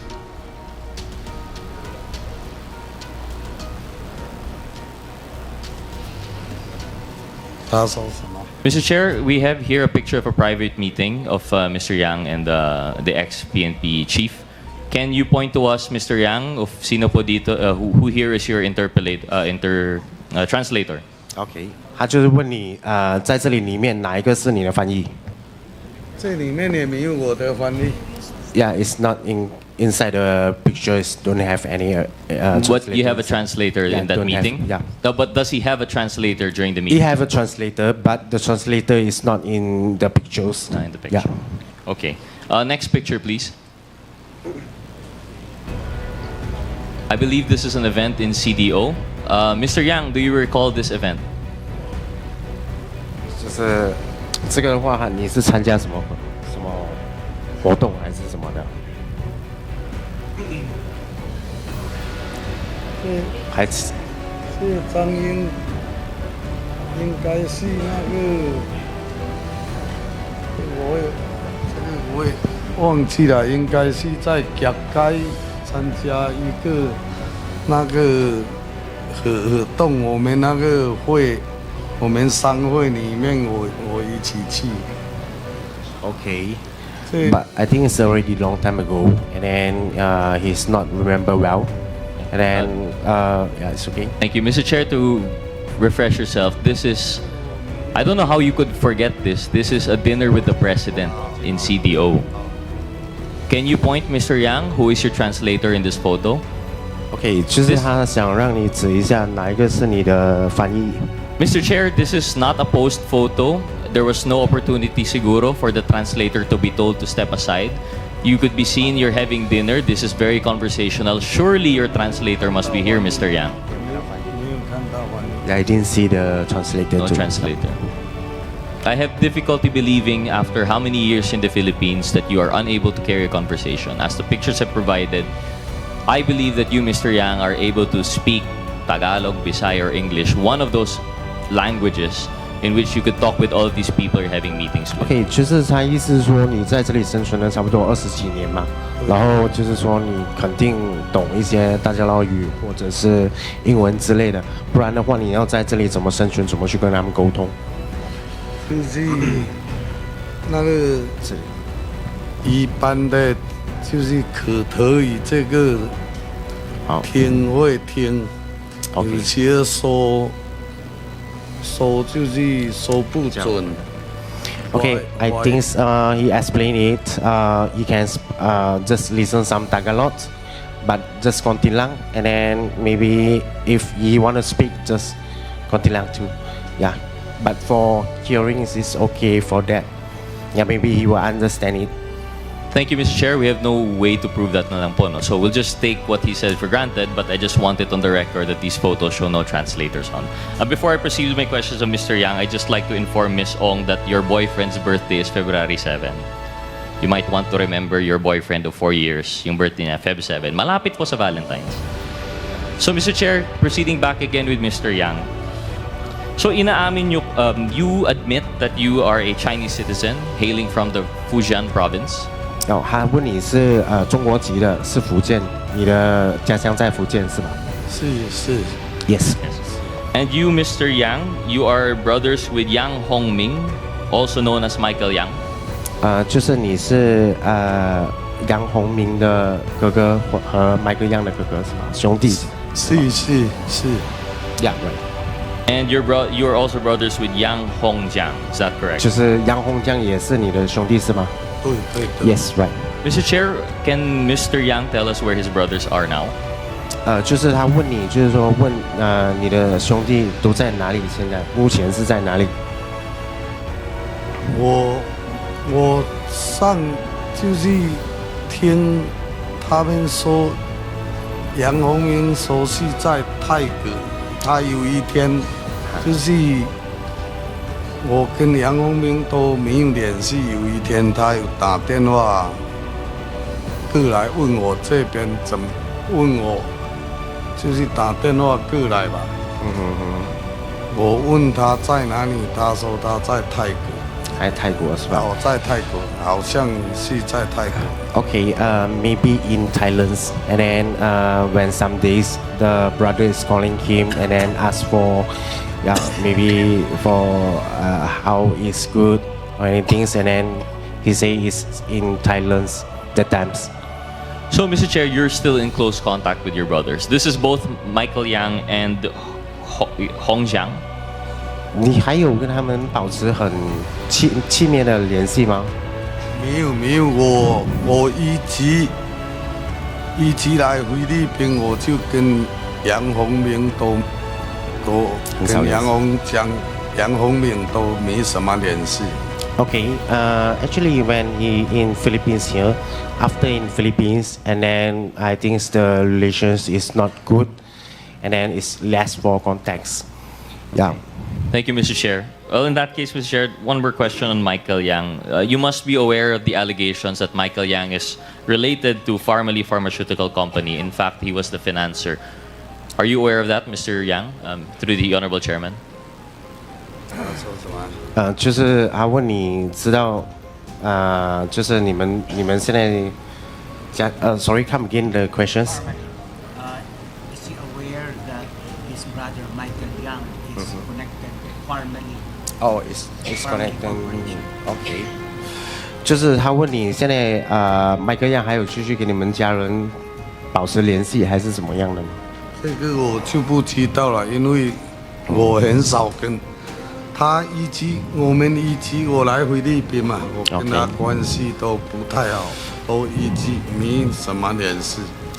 I think it's less for contacts and then don't have any idea for that. No idea about Pharmaly, the big scandal a few years back. Yeah, maybe not good for relationship. That's why don't have any idea for that. I'm sorry, Mr. Chair, can we ask Mr. Yang, the relationship soured after he left the Philippines. What year would that be? 就是他问你什么时候 in Philippines, what year then? When did their relationship get bad? Oh, okay, in which year? 就是他问你就是在什么时候开始对就是跟你的兄弟的关系没那么好，就什么时候开始的？应该在2003、03或04年。I think it's around in the 2003 or 2004 the times. Mr. Chair, sorry, to clarify, my question was when did his brother leave the Philippines and when was that the relationship soured? Because if I understand the testimony earlier, ang sabi niya po, what he said was that his relationship soured when the brother left the Philippines. Okay, no, okay. Sorry, so maybe you can ask Mr. Yang, when did Michael Yang leave the Philippines? Oh, when the Michael Yang is in Philippines. 就是他问你 Michael Yang 是什么时候过来菲律宾的？他比我早过来，但是我也不知道他什么时候过来。比我早有4-5年还是。Okay, I think it's before then the brothers is in Philippines, but it's not remember well when Michael Yang is arriving in Philippines here. Sorry, the question wasn't arrive, but maybe it's very difficult, no? Just. You have a translator. Yeah, I think so. Oh. Mr. Chair, if I may, I was informed that the official translator of the House has arrived, Miss Caroline. So she's a Filipino-Chinese. I guess the conversation, the interpretation will be much better. So, she's the new interpreter. I was informed by the Secretariat, Mr. Chair, that she is the officially designated translator of the Quadcom for this purpose. Okay. As I was hoping that she could help us translate what the translator is saying. Thank you for coming here. Mr. Chairman, yes, Congressman I Fernandez. think Tony Yang understand what we are talking about. You laugh. Now we don't understand. Okay, Mr. Chairman, before we proceed, may I ask Attorney Casio, I hope you, with the indulgence of our members, no? Attorney Dr. Casio, your group apprehended Tony Yang, am I right? This was a joint operation with the Yes, Bureau of I Immigration, know. Your Honor. But during the apprehension, you were talking with Tony Yang, am I correct? Not necessarily. The Bureau of Immigration agents read him his rights, Your Honor. So, nagkakausap sila? Narinig niya nag-uusap sila? Yes, sir. I was there. So, nakakapagsalita siya ng Tagalog? Naiintindihan niya Tagalog? Tumatango po siya. Yes, yes. So, we don't need to interpret anymore. Kung naiintindihan ni Tony yan. Ikaw, intindi aming salita? Oo. Naiintindihan mo kasi sumasagot ka eh. Di ba yung kanina when we were talking, I noticed lang Tony Yang. Tony Yang, makinig ka. Makinig ka. Kasi kanina lang, may joke si si chairman and you laugh. 刚才我们的主席 alam mo, Tony, ako, artista ako I know who's acting or not Ha? Tony, makinig ka sa akin. Naiintindihan kita. Naiintindihan mo ako, di ba? Konti. Okay. So, yung mga salita namin, naiintindihan mo, tumatawa ka, smile ka, sumisimangot ka. Di ba? Kita namin Di ba? And we will be reminding you. Remind namin ikaw. Pag ikaw, hindi sabi totoo dito, ikaw, contempt, kulong dito. Ha? Yan. Tinan mo. Naiintindihan niya Naiintindihan mo. Huwag mo na kaming pahirapan para mabubilis yung communication. Mr. Tony Yang, we're not here to pin you down. You just tell the truth. When we heard you talking in the Senate, I heard you. Naiintindihan mo Sinasabi mo lahat Sinasabi mo lahat. Open ka. So there's no more denying of trying to translate anything anymore. Huwag ka na mag-translator. Intindi mo lang, umuho ka lang hindi. Ask your lawyer, okay? Intindi? Ay, nako. OK，他们说你只要说出真相，然后其实你不用那个翻译来帮你翻译的，因为你能听得懂他们在说什么，所以你只要回答是还是不是，然后你可以问你的律师，这样就可以吗？我真的很多听不懂。There are a lot of things that I cannot understand. Kasi Tony, 21 years ka, 2001 ka pa dito. 24 years ka nang nakatira dito. Imposibleng hindi mo naiintindihan ang mga sinasabi namin. Di ba? 24 years ka na. Gusto mo sabihin ko kung ano yung flight number nung eroplano na sinakyan mo dito together with your brother, Ho Jing Yang. Sabay kayo, di ba? Nakasakay sa eroplano, dumating dito sa Pilipinas. Tama, mali? Tama? Okay. Ang galing nito. Do I translate? Sige, go ahead. Okay. Rog, kindly wrap up, please. Okay, sige, Mr. Chair. Well, siguro I'll just conclude na lang po with the question on the brothers. Now that we have a proper translator, I'm hoping. Mr. Chair, I'd like to repeat the question earlier. Mr. Chair, Mr. Yang, your brother Michael Yang, what year did he leave the... when did your relations sour with Michael Yang? OK，请问一下，你跟您大哥的弟弟呢？你跟弟弟的关系什么时候就是开始没有那么好？我们在我来菲律宾的，我哥来菲律宾的差不多3-4年，我们就很少。就关系都不太好。Okay, so I have come here to the Philippines for around 30 years, and from that time, our relationship is not that good already. 30 years, but you have businesses with your brothers Michael and Hong Chang. Is that correct, Mr. Yang? Mr. Chair. 但是您跟你的兄弟有开业，这是对吗？开什么业？开业，跟他们一起开业。没有啊。没有开公司吗？没有，他们做他们的，我做我的。No, I don't have any partnership or company together with them. I only do my own business and they do their own business. Can you explain to us your relation with Michael and Hong Chang in relation to the Yangtze Group of companies? 能不能跟我们解释一下你跟您弟弟还有红厂的关系？就是根据这个杨子的公司。杨子。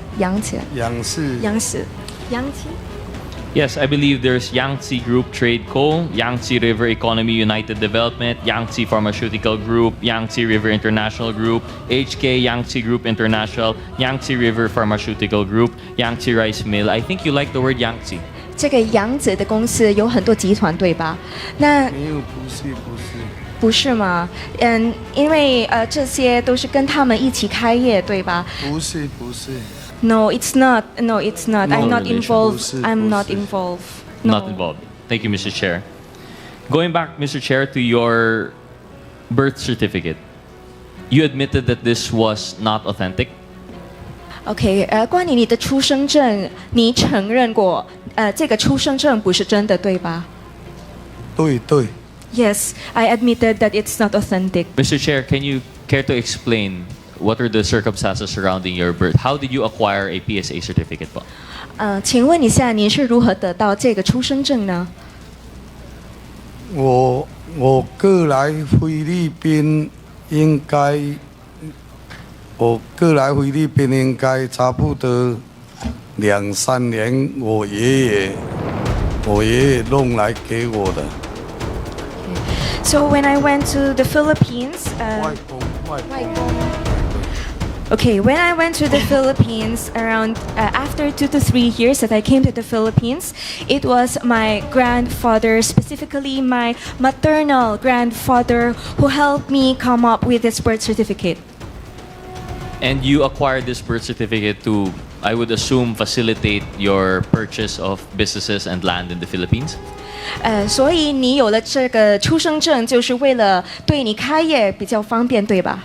对对对，当时我爷爷给我说，就是给我做这个，我想他有给我说以后就是可以长期在菲律宾发展，可以做那个申请营业执照，可以买房子这样。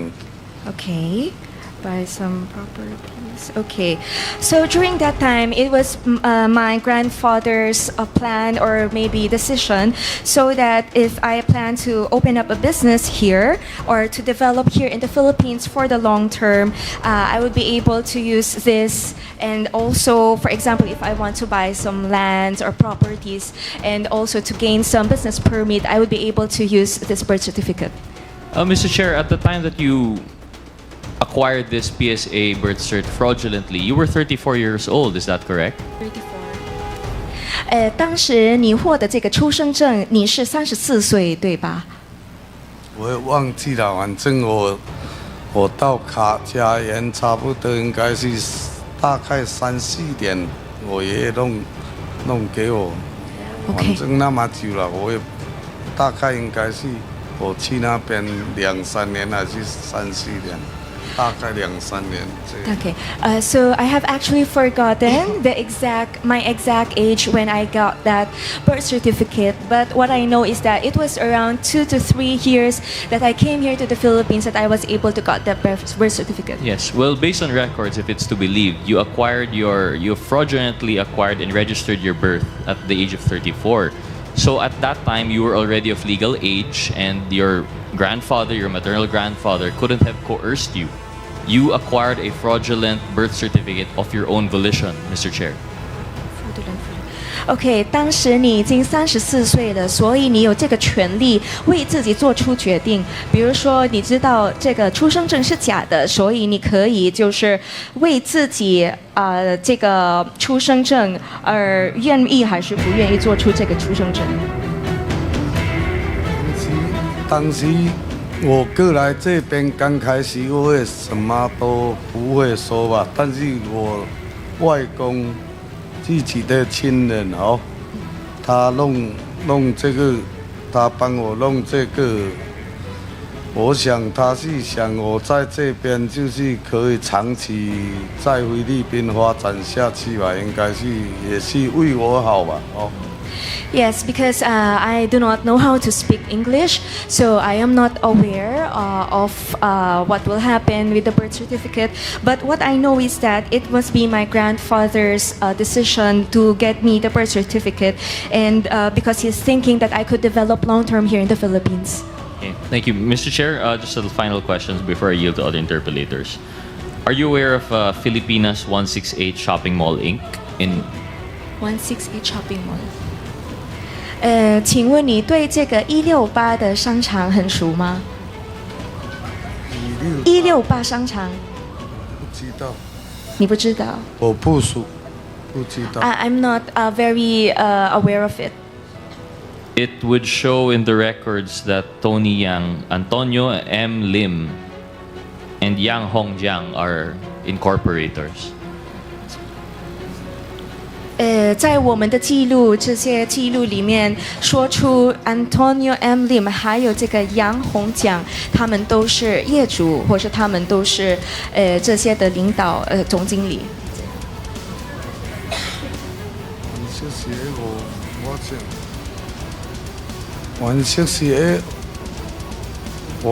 我也不大清楚会不会熟悉的包他们也不是在宿务吧？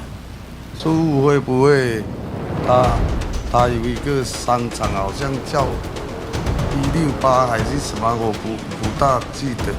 反正他们有弄商场。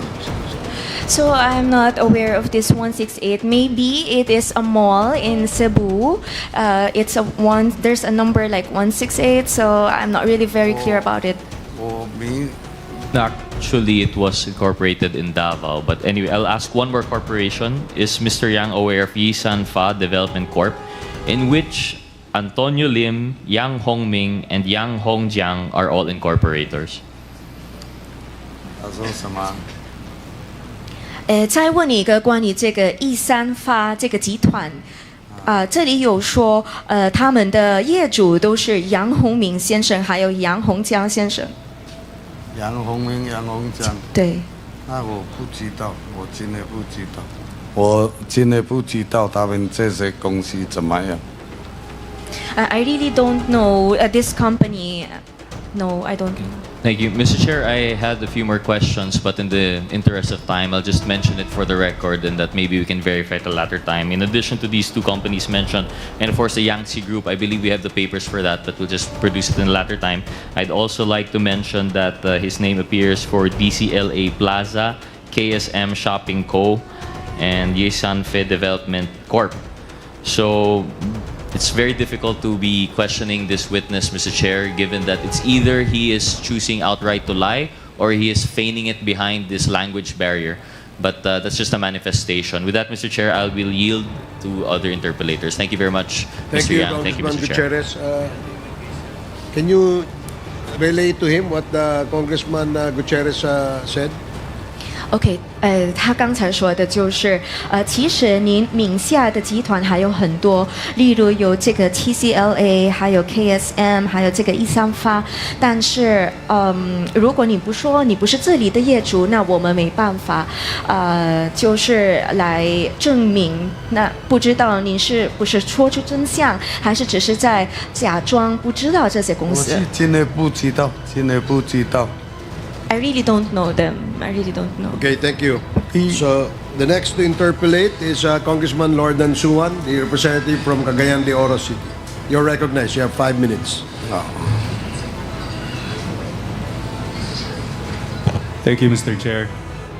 May we ask the COMSEC to show the certification of the probity checker?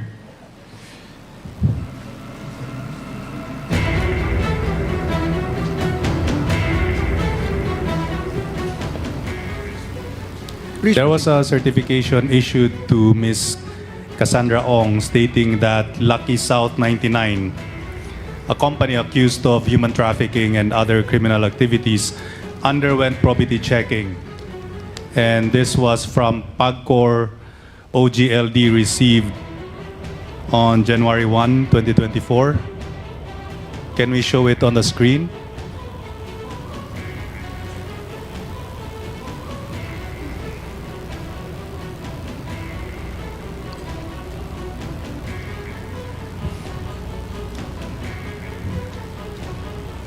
So last Quadcom hearing, I asked PAGCOR if those who underwent probity checking were actually legal POGOs, and they said that all of those were given the certification were legal, and those that were passed through were the illegal ones. So my question is, how come Lucky South 99 was given a certification from our probity checkers?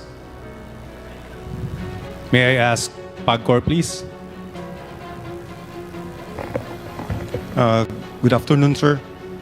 I'm Brigadier General Villanueva, the SBP for Security and Monitoring Cluster of PAGCOR. Your Honor, to answer your question, the probity check certificate is only one of the requirements in their application. But during the course of their application, since some of these documents have not yet been submitted to us, we coordinated already to the law enforcement agencies because we suspect that something illegal is happening inside a big compound, which is not the registered or the location or the address that they applied for. I don't understand, sir. So you're saying that you issued the certification, or you mean the probity checkers issued the certification for Lucky South 99, but they were still able to operate illegally? So there were other buildings which were not checked? Yes, sir. No, sir. Actually, the exact location of their application is very different from the one that was raided, sir. The one that was raided composed of at least 42 buildings. Hindi po yun, sir, yung in-apply nila. Kasi yung dati nilang Lucky South outsourcing company, iba yung location niya, sir, physically. Okay, so you're saying that that's the reason why they were able to pass the probity check, because the site in the location was there was no illegal activity in that site, but in the different sites where they conducted their illegal activities, the probity checkers were not able to check them.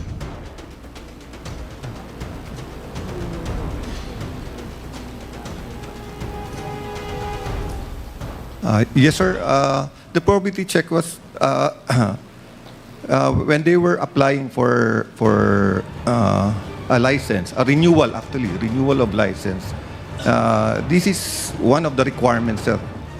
But during the course of the inspection of our monitoring teams, that building, the specific building na in-applyan nila, sir, walang activity. So nagsuspect kami parang ginawa lang siyang front. Then why did the probity checkers issue this certification if they found nothing there? They shouldn't have issued the certification in the first place, and they should have looked for other places which could have been the areas where they were actually conducting their activities. Sir, the probity checking includes only the checking of the incorporators, not the actual office building. So there is another group which examines the actual office building. May I know what the name of this group is? We have, sir, for PAGCOR, we have the PAGCOR monitoring team, which is under my shop. So you're saying that after granting accreditation or license to operate, the PAGCOR monitoring team conducts site inspections? Your Honor, we did not, we denied the application for renewal of license because of some illegal activities that we suspect that these are connected to the bigger, it's like a hub, which is located also near the supposed to be the building that they applied for. Let's go back to the probity checkers, because I'm still bothered why Lucky South 99 was able to get a certification. So what are the checking mechanisms used by the checkers, or what are the parameters which the checkers operate to ascertain the honesty and integrity of the applicant company? And were they able to find out that the incorporators of Lucky South 99 might have been involved in illegal activities either here in the Philippines or outside the country? Mr. Chair, may I ask Attorney Lobo of the Offshore Gaming Licensing Division to answer the question?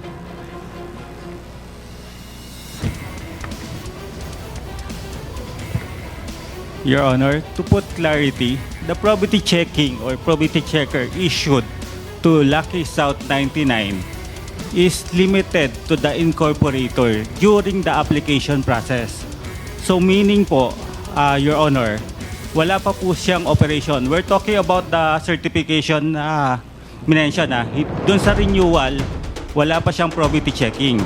So you're saying that when the probity checker issued the certification, the company wasn't formed yet. It was still applying. No, sir. The company is not yet in operation at that time. Technically, nag-a-apply pa lang sila ng license sa atin. Thus, wala pa silang operation.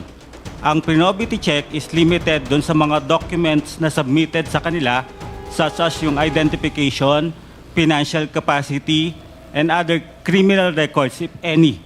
Were any of the incorporators of the applicant, Lucky South 99, involved in criminal activities, whether here in the Philippines or outside? Your Honor, during the probity check, none. None? Yes, sir. So, how did Lucky South 99 go through the PAGCOR monitoring team if the PAGCOR monitoring team were conducting site inspections? And may I know how they conducted the inspections? Who were the inspectors and what was the result of the inspection?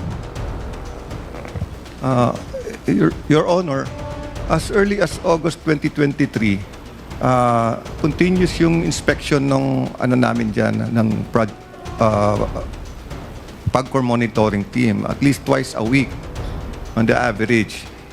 And then hanggang October, nag-expired na yung license niya. So yung physical location, yung bogong yon is very different from the other building. Kaya lang nai-report namin sa mga law enforcement agencies yung malalaking building na yun, sir. Kasi one time, yung PMT ko, pina-check ko yung malaking grupong, yung malaking mga locations na yon. Pagdating nila doon sa may gate, hinabol sila ng mga armado. That's why nag-coordinate na ako sa law enforcement agency, and I recommended to the board to not to renew the license of Lucky South. With respect, sir, I still think there is a problem with your monitoring, considering that you're not able. If you say that you're only able to inspect the area where they should have been, and they're able to get away with illegal activities, then there is something wrong with your monitoring, because you still are not monitoring the place where you should have watched. Your Honor, if pertaining to Lucky South license was issued to Thai Court building, which is different to the one that was raided, yung merong mga illegal activities. Ang minomonitor po ni PAGCOR at ng aming PAGCOR inspection team or monitoring team is yung license. Stress lang po namin na ang aming license is site-specific, meaning doon lang siya pwede magkaroon ng operation, doon lang yung license, doon lang yung registered ni PAGCOR. Yung pong na-raid sa PORAC is hindi po license ni PAGCOR, hindi registered kay PAGCOR, at hindi po under kay PAGCOR. So yung na-raid po, there was no license in it. There was no documentary paper trail regarding Yes, that? Your Honor. Hindi po siya licensed kay PAGCOR, hindi po registered yung site na yun kay PAGCOR. Okay. Anyway, we can talk about it in the next hearing.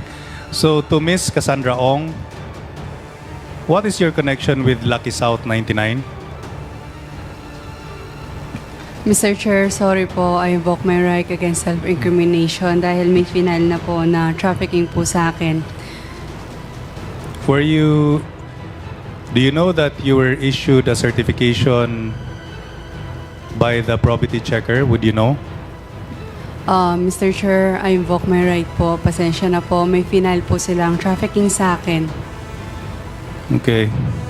Because Mr. Chair, I'm still concerned that despite our security measures for PAGCOR, why did people with criminal records pass through our inspections?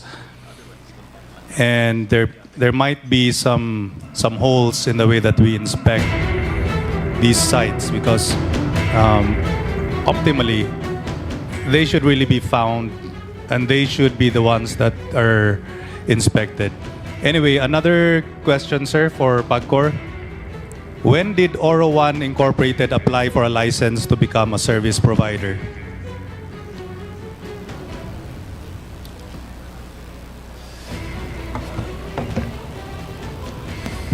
Your Honor, Oro One was given a license last 2019. Did Oro One pass through probity checking?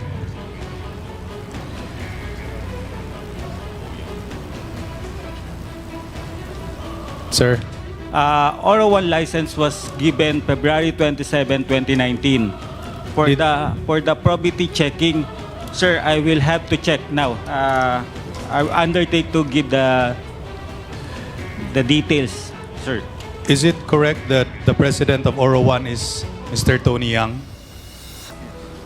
Based on our record, it's Antonio Lim, sir. So Antonio Lim is the same person as Tony Yang, right?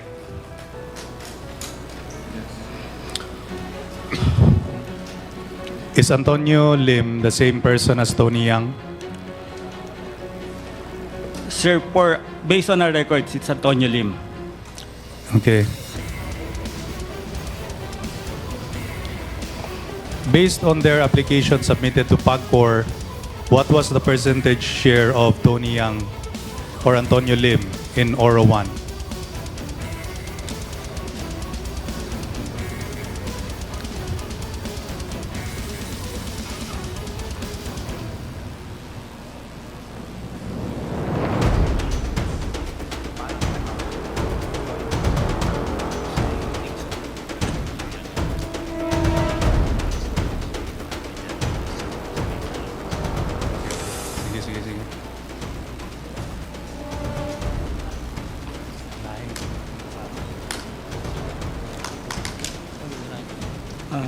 Wala rito sa report.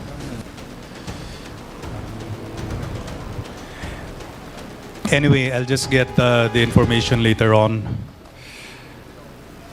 So, would you know the real name of Tony Yang, PAGCOR? Or Antonio Lim, rather? Based on our record, it's Antonio Maestrado Lim, sir. May I ask Mr. Tony Yang what his real name is? Yes. 请问你真正的名字是什么？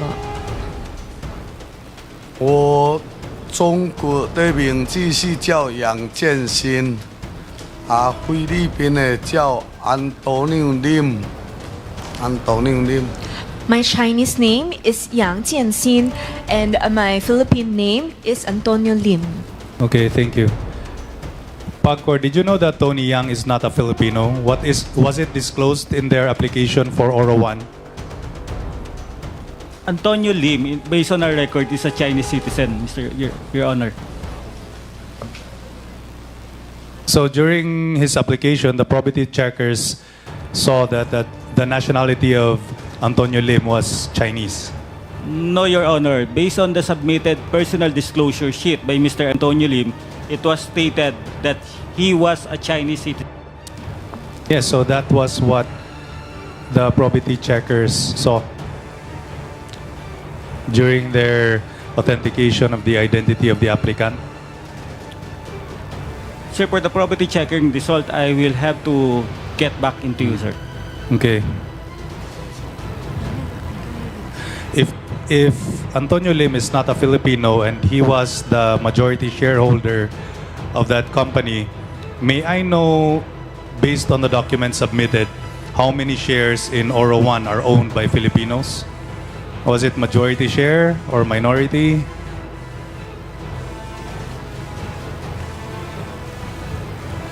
Your Honor, sorry, can you repeat the question, sir? Anyway, I'd like to go to another topic. which I think is more important. So this is a question also for PAGCOR. As a PAGCOR licensed service provider, Oro One was engaged by a foreign-based licensee, right? Oro One is a service provider of Seanway. Of Seanway Technology? Yes, sir. So that's the foreign-based licensee of Oro One, Seanway.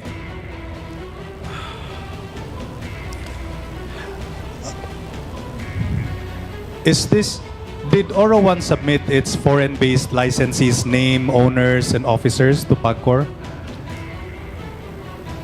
Sir, Oro One is a service provider of Seanway. The Seanway is the foreign-based licensee, right? Seanway is the POGO licensee at that time, sir. POGO licensee here in the Philippines. Yes, Your Honor. What do you mean by service provider as compared to POGO licensee? Sir, Oro One, in their accreditation, they are classified as business process outsourcing. So meaning, siya yung call center ni Seanway na nag-a-act as call center ni Seanway. Okay. So in the documents of Seanway Technology, which I assume you also have, who were the declared owners and officers of Seanway? Or is it true that Lin Wei Xiong is one of the owners or officers of Seanway? Your Honor, we'll have to check on that, sir. Lin Wei Xiong or Alan Lim? Is that the same one, DS? Lin Wei Xiong, Yeah, I think I based on remember the from your... Based on the matrix, I think we can also forward the same question to Dr. Winston Casio of the PAOK, Congressman Suan. Sir, is it true that Lin Wei Xiong is one of the owners of Seanway? Yes, sir. Is that the same Lin Wei? Is Lin Wei Xiong also Alan Lim? Based on records and results of our investigations, affirmative. They are sir. one and the same. Yes, sir. Is it true that Lin Wei Xiong and his wife, Rose Nono Lin, were the president and chairman of Seanway? Based on records, sir, affirmative. And is this the same Lin Wei Xiong who is involved in the Farmally case? As alleged, Mr. Chair, yes. Okay. May I ask anyone from the PNP if they have information on whether Lin Wei Xiong was linked to narcotics in 2017? PNP or PIDEA? PIDEA? Your Honor, the name of Win Lei Xiong or Alan Lin is being mentioned in narcotics records. Yeah, thank you, sir. Sir, Dr. Casio, is Lin Wei Xiong a Chinese national? We could not affirm nor deny that at this point. But yes, there are allegations as to his actual nationality, sir. Is he still here in the Philippines? We have no information to that effect, sir. Is Lin Wei Xiong married to a Filipina named Rose Nono Lin, who was also summoned to the Senate for the Farmally scandal? Based on what is alleged and on public record, sir, yes. Okay. So did the wife of Lin Wei Xiong, Miss Rose Nono Lin, run for a congressional seat in Quezon City? Yes, sir. That is my home district, the 5th district of Quezon City. And she lost or what? Yes, sir. She lost to the incumbent, Mr. Vargas, sir. And is the daughter of Lin Wei Xiong an SK chairperson in one of the barangays in Quezon City? Yes, sir. My home barangay. Do you have any information on whether this person or his wife, this person, I mean Lin Wei Xiong, or his wife continues to engage in other businesses here in the Philippines? I would not be able to answer that at this point, Mr. Chair, because they have not been subject of our own investigation. Mr. Chair, I noticed that there is a disturbing pattern. It seems to me that these foreign nationals, through their corporations, are slowly spreading out and establishing business empires here in our country. And what's worse, there is a pattern of recruiting or even getting elected high government officials, either in the local level or in the case of Ms. Nono Lin, Rose Nono Lin, in the national level as Congresswoman. What if there are other politicians like Ms. Alice Go who are still flying under the radar and have simply not been discovered yet? How many Alice Go's do we actually have in this country? And with due respect, Mr. Chair, I think that that is something that we must investigate further. I have a few more questions for Mr. Tony Yang, if I still have time. Yes, you still have time, but please wrap it up. Okay. Sir, you said that you were the one renting out Oro One. Is it correct? 您刚才有说过你是租给 Oro One 对吧？我租给一个叫秋水的。I was renting it out to someone named 秋水。 Okay. So, you mean to say that you're the one who owns the property that you rented out? 所以这个地产就是你在你的名字下对吧？对对对。 Yes, that's correct. 是是。 How were you able to buy real property here in the Philippines? 你是如何能够买到这个地产呢？这个是我用安东尼林的名字买的地，当时盖买的地盖的。 Okay, so I use my name Antonio Lim to buy this property. Okay. Where did you get the money to buy the property? 这个买这个地产的钱是从哪里来的？就是从我做生意赚的钱买的。It's from the money that I earned from my businesses. So, the name that appears in the title of the property is your name, Antonio Lim, not another person's name. 所以在这个地产那个名字就是 Antonio Lim 的名字下，对吧？对对对。Yes, that's correct. Is it true that Oro One is within Alwana compound? Alwana compound. 这个 Oro One 是不是在有个地区叫做 Alwana Compound？ 你知道这个地区吗？ Oro One。对。 有没有 Oro One 在这个 Alwana 这个地区住宅区 Is Oro One inside Alwana compound?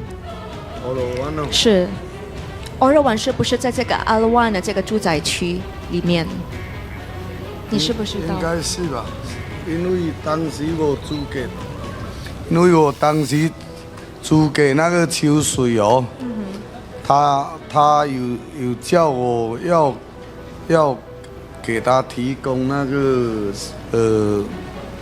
因为他是中国人嘛，没有那个不能申请那个执照啊。有叫我要用我的那个菲律宾的那个下去申请一个好像叫欧罗湾的公司。哦 ，OK，Yes, I believe that Oro One is inside the compound because during the time that I rented the property to the person named Chiu Shui is actually a Chinese citizen. So he needed someone, someone who is a Filipino to provide the permit as well. So during that time, my name was used, and I know that the company name was Oro One. Your time is up, Congressman Suwan. Thank you, Mr. Chair. Thank you, sir. Thank you. Thank you. The next interpellator is Congressman Ernix Junicio. You have 5 minutes. Thank you, Mr. Chair. I'd like to address my questions to Mr. Tony Yang. Yeah. Hi, how are you, sir? Kamusta po kayo? 你好吗？ Okay. You feel malamig? 很冷吗？很冷。一点不会。不会 ，No, not really. Not really. You're wearing a jacket? 有这个外套。对。是冷吗 Little cold. 冷吗？不会冷。Not really cold. Anyways, sir, meron po ba kayong mga pagmamayaring Pogo? 请问一下，在你的名字下有一些博彩公司吗没有没有， ？No, none. Alam niyo po yung Pogo? 你知道博彩公司是什么吗？我也不大明白。就是以前他们都说博彩吧，是吧？但是我就是大概知道吧，就是博彩就是博购是吧？啊，就是 I have an idea what Pogo is. That it's about the gaming and all. Nagsusugal po kayo? 那请问一下，你个人有没有去过赌博？啊，赌博，你有没有去赌博？ You know how to gamble? Marunong po kayo magsugal. 我个人我不会赌博，但是我有时候没有事会打那个老虎机。老虎机。Okay, so I do not really do gambling a lot, but there are times that I do the what do you call this? The slot machine. Really? 是吗？ You love slot machines? 你喜欢老虎机对吧？对，有时候就没有事，比如说没事睡不着的时候，就会去打老虎机，要不然赌博我不懂的。Yeah, gambling in general, I'm not very good at it. I don't know, but I do the slot machine. Maybe there are times that I cannot fall asleep, so I just play. May mga kaibigan po kayo na involved sa Pogo? 那请问你有一些朋友有博彩公司吗没有。 ？None. Yung Sanjia Steel, Philippine Sanjia Steel Corporation, alam niyo po yun? 有这个公司叫做三 G Sanjia. 三家公司，你知道吗？知道。 Yes, I know. Ano pong kumpanya yan? 这个公司是什么样的公司？这个公司是那个炼钢铁的公司。It is for steel manufacturing. Magkano po kinikita niyan? 请问一下，for 1 year One year. 每年的收入是多少？那个有时候一年的收入有差不多七八千万。 7-8千万，78. The yearly income will be around 70 to 80 million. Nagbabayad po kayo ng tamang buwis? 请问你有没有交那个真实的税率吗？有啊，税都每个月都有交啊。 Every month I pay the tax. Ilang taon na po yung kumpanya nyong yan? 这家公司在菲律宾有几年了？应该是，好像是18年开始吧，但是后来疫情有停一段时间，应该有三年至。 How many years? Just a number of years. Okay, so it start. 18年开始建嘛，建完就是疫情嘛。 后来应该是开业，应该有4年来，就是正常生产有4年左右了。 Okay, so it was built or it started to build on 2018, but then because of the COVID pandemic, so the total regular operation was around 4 years. So noong 2018, during 2018, nung tinayo, ginawa yung kumpanya nyo, parang tila baga kasabay ito ng paggawa ng mga Pogo Hub sa Banban Tarlac. Kung di ako nagkakamali, 2018 din, pati ng mga Pogo sa Porac, Pampanga. Parang sabay-sabay yatang galawan nyo. Okay, I translate. Okay, 我们有发现你说的那个2018年就是开始建立的，对吧？但是2018年其他的博彩公司，比如说在 Bamban Tarlac 这个地方也开始建，在这个Porac Pampanga 他们也开始建这些博彩公司。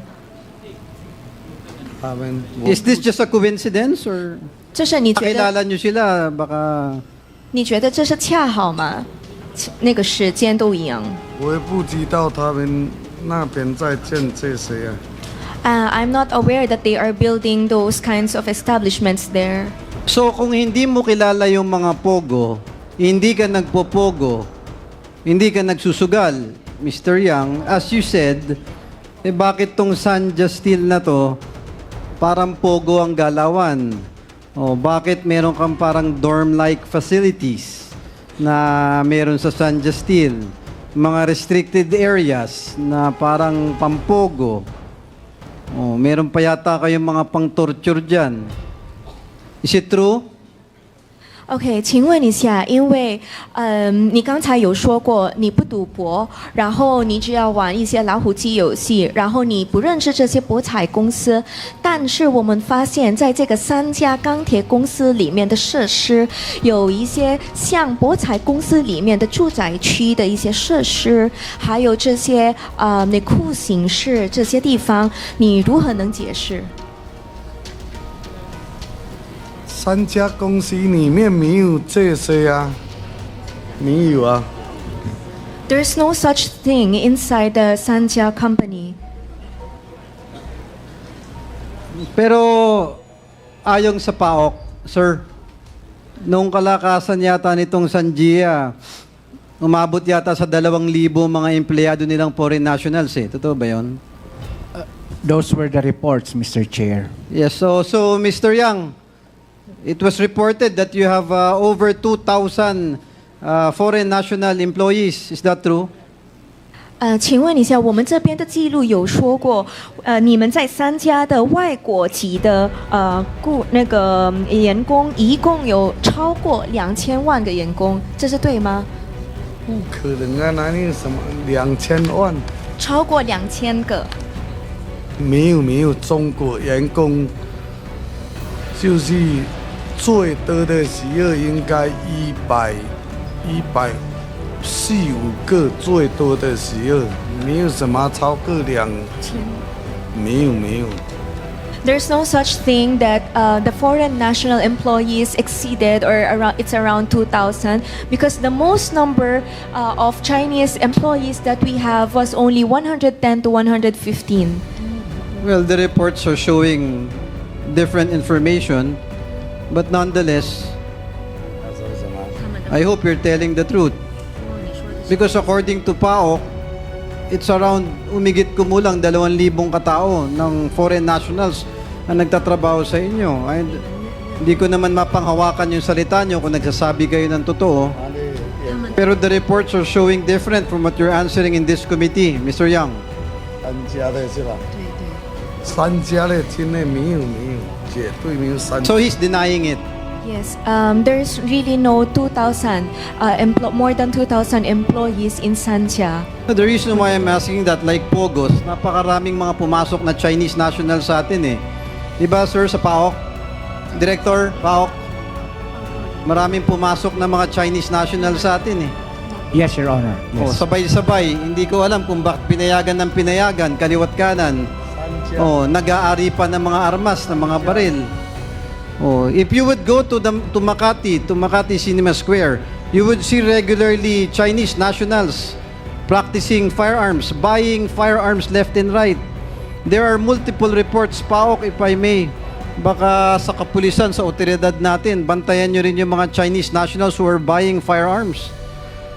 Ang modus nila dyan, if I'm not mistaken, ginagamit pa yung mga Pilipino na kunwari sila ang bibili. May mga front silang Pilipino. Ito namang mga Pilipino na to, parang hindi Pilipino, nagpapagamit sa Chinese para maghasik ng lagim dito para sa kaunting pera. Mahirap masisi yung mga Pilipino, pero hindi dapat para lang sa kaunting pera. Pero si Michael Yang, Mr. Tony Yang, yung Sanjia Steel mo, nasa loob ba ng PB deck to? 请问你这个3家公司是不是在 PB Just to be clear, PBDEC Philippine Veterans Investment Development. 是啊，在 PBD 里面，对， Yes, it is inside PBD. Umuupa po ba kayo sa gobyerno dyan? 所以你们在租这个政府拥有的房地产吗？这个 PBD 就是政府拥有的房地产，那你就是租那个政府他们这个地方。对，这个是我们出政府的政府的地来建3家工厂的，对。Yes, that is correct. We are renting from the government. Magkano upa nyo? 请问你租金是多少？就是30块1平方。30块披索。哦，30块。1平方。对，1平方。30块披索只有这么多。哦，30块。1平方。对对对。Okay. It's only 30 pesos per square meter. Kaninong panahon ba to? Kaninong administrasyon nung nangyari to? 你能记得这是那个时候谁是总统？那时候总统应该，那时候是18年是吧？17年、18年、17年、18年是谁啊？是鲁德蒂在做总统是吧？还是阿基诺啊？是鲁德蒂吧？应该是鲁德蒂。I think it is Duterte because it was in 2018. Do you know the former president, sir? 你认识那些前总统吗？我不认识。I don't know them. Mr. Yang, yung PB-deck, meron ba ditong daungan? O yung parang port o yung wharf? Daungan? 请问在这个 Phoebe Deck 里面有没有一个口岸或是那个港口那种？ PB 里面。对。PB 里面。 Daungan ng bangka, ng barko. 是港口有没有港口？我们有建一个码头啊。Yes, there is. 我们3家有建一个码头。Yes, we build like daungan. Yeah. Was there ever an incident back in 2021 na nagkahulihan ng mga illegal na operasyon dun sa daungan na yon, sir? 因为在2021年好像也有一个就是行动在那边被抓到的一些员工，所以我们才问你为什么这个里面有这个港口？被抓员工还是 Was there ever any illegal smuggling operations done in that port? Specifically, back in 2021, rice smuggling na nahuli. Meron po ba kayong nalalaman dyan, Mr. Tony Yang? 因为在这个2021年，我们有这个记录，他们有一个违法的行动，就是他们在走私一些大米。你对这个你知道吗？这件事不是说走私，是当时我们有一艘船。就是在海关申请靠在3家码头，当时就是 BBD 的有一个人，他说他们要来检查，他们过来说要检查吧，检查说不能说卸货，要检查吧，我就有。 It's either you know something or not, sir. It's not that complicated. 因为我们是就是有属系的进口吧，所以我就叫海关跟那个摩洛哥，跟那个清关公司吧，过来把这个文件给他看，看完就是说文件都清楚了，就后来就没事了，不是说被抓。 不是走私哦，不是，绝对不是。这个他可以去查那边的海关跟 BBD 里面的货。Okay, so this is not considered as smuggling. Because what happened was that there was a boat that stopped there, and it was PPT who did the like a search or investigation. So we submitted the documents to the customs. So it was not considered as. What incident was this? Is this what's the item that's being transported? Is it rice? 请问里面的货品是什么？大米那一期。 Yes, it is So, rice. may rice business din po kayo. 所以你也有大米的这个企业，对吗？对对对。 Yes, that's So, correct. pero nagkaroon ng incident na in-inspection kayo noon time na yon. Na according to him, he does not consider it smuggling. 所以您承认在2021年有这个事情发生，对吧？有这个事情他们要检查，但是我那个是有熟悉的进口。 Yes, there is something that happened in 2021, but it was an investigation, and it was like an import. Thank you.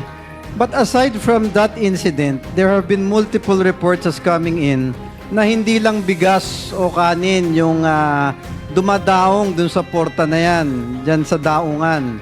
There are informations, multiple na mga impormasyon na pumapasok na may mga illegal din na droga, na may iba-ibang mga smuggling of different goods. Meron po po kayong nalalaman dito, Mr. Tony Yang? 但是根据我们的报告，除了这个大米之外，你们进口的也有一些毒品，好，或是违法的药物，还有一些其他的物品。你对这个有什么看法？这个绝对没有。 Absolutely, there's no such thing. According to him. For the record, are you doing any illegal activities here in the Philippines, Mr. Tony Yang? 请问你在菲律宾有没有做一些违法的事务呢？没有没有。 None. Nag-ooperate pa ba yung Sanjia Steel mo? 这个3家公司还在继续运营吗？有。Yes. I hope that you're telling the truth because if you're not, we will find out. The Quadcom has its eye on you. 希望你说的都是真相，我们会继续检查。好，我也希望说赶快查清楚。 Yes, that's okay. I also hope that the truth will come out. Sanjia Steel started kasabay ng mga pogo sa Banban. Galaw ang pogo sa Banban, may mga Chinese nationals. Ang daming reports sa pumapasok ng operation. The line of questioning by this humble representation simply boils down to one thing. Na sa PAGCOR, sa PAOK, at sa iba-ibang ahensya ng pamahalaan, sir, we have to be careful. Because I do believe that it is possible that some Chinese nationals are fronting different kinds of businesses. But underneath everything that they're showing that is legit, nag-ooperate sila ng pogo. And mind you, lumalabas na dahil sa paghihirap ng Quadcom Committee na ang pogo ang daming inanak na illegal na gawain. Kidnapping, na torturing, even Filipinos. Kaya nakikisuyo ako sa pamahalaan, magsama-sama tayo kasama ang Quadcom led by the President na we should crack down ng pogo. Kaya Mr. Tony Yang, I really hope that you cooperate with us. Kung may nalalaman ka sa pogo o may kakilala ka sa pogo, you should tell us. Because if you don't, the law will catch up on you guys. Matatapos at matatapos tong gawain ng mga illegal.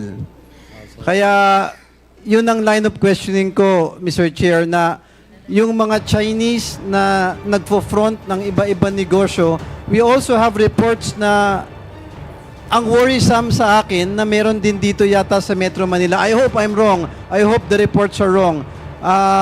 Sa PAOK, maybe I could contact your office and give you a little heads up that there is possibly some pogos operating in Metro Manila, including in MOA, na meron na allegedly na may front na ibang negosyo pero pogo ang galawan at negosyo.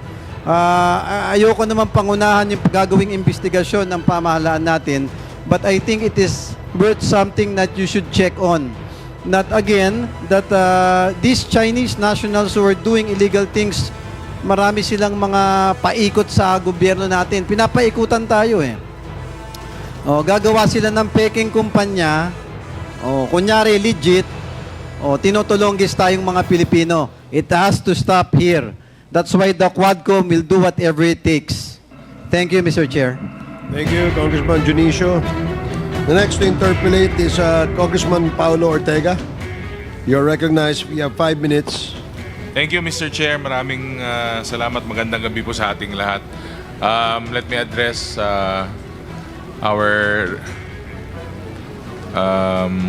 the same witness, Mr. Chair, Mr. Tony Yang as well. Can we show the slide of the photo where Mr. Tony Yang was arrested, Mr. Chair? Meron ba? Comsec.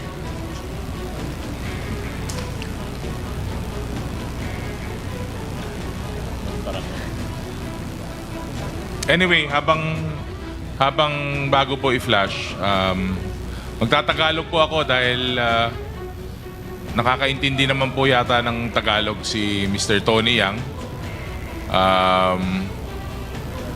I-direct ko lang saglit, Mr. Chair, kay Sir Casio. Nakakaintindi po ba siya ng Tagalog? Nakakaintindi po siya ng onte, Mr. Chair. Opo. Nakakapagsalita din po at I believe so, Mr. Chair. so, Mr. Casio, can you say to this committee na meron po siyang certain level or may sense of comprehension naman po siya pagdating po sa Tagalog? I believe so, based on my interaction, Mr. Chair. Thank you. Mr. Chair, tuloy po ako. Mr. Yang, are you, I believe that you are a good businessman. Like magaling po kayong magnegosyo, am I right? 我相信杨先生你是一个好商人，你做的生意都很好。 Thank you, thank you. Thank you.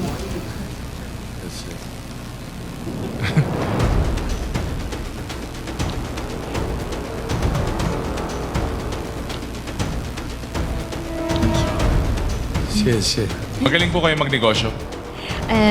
你做生意做得很好吗？还算一般啦，可以啦。 Maybe just right, just right.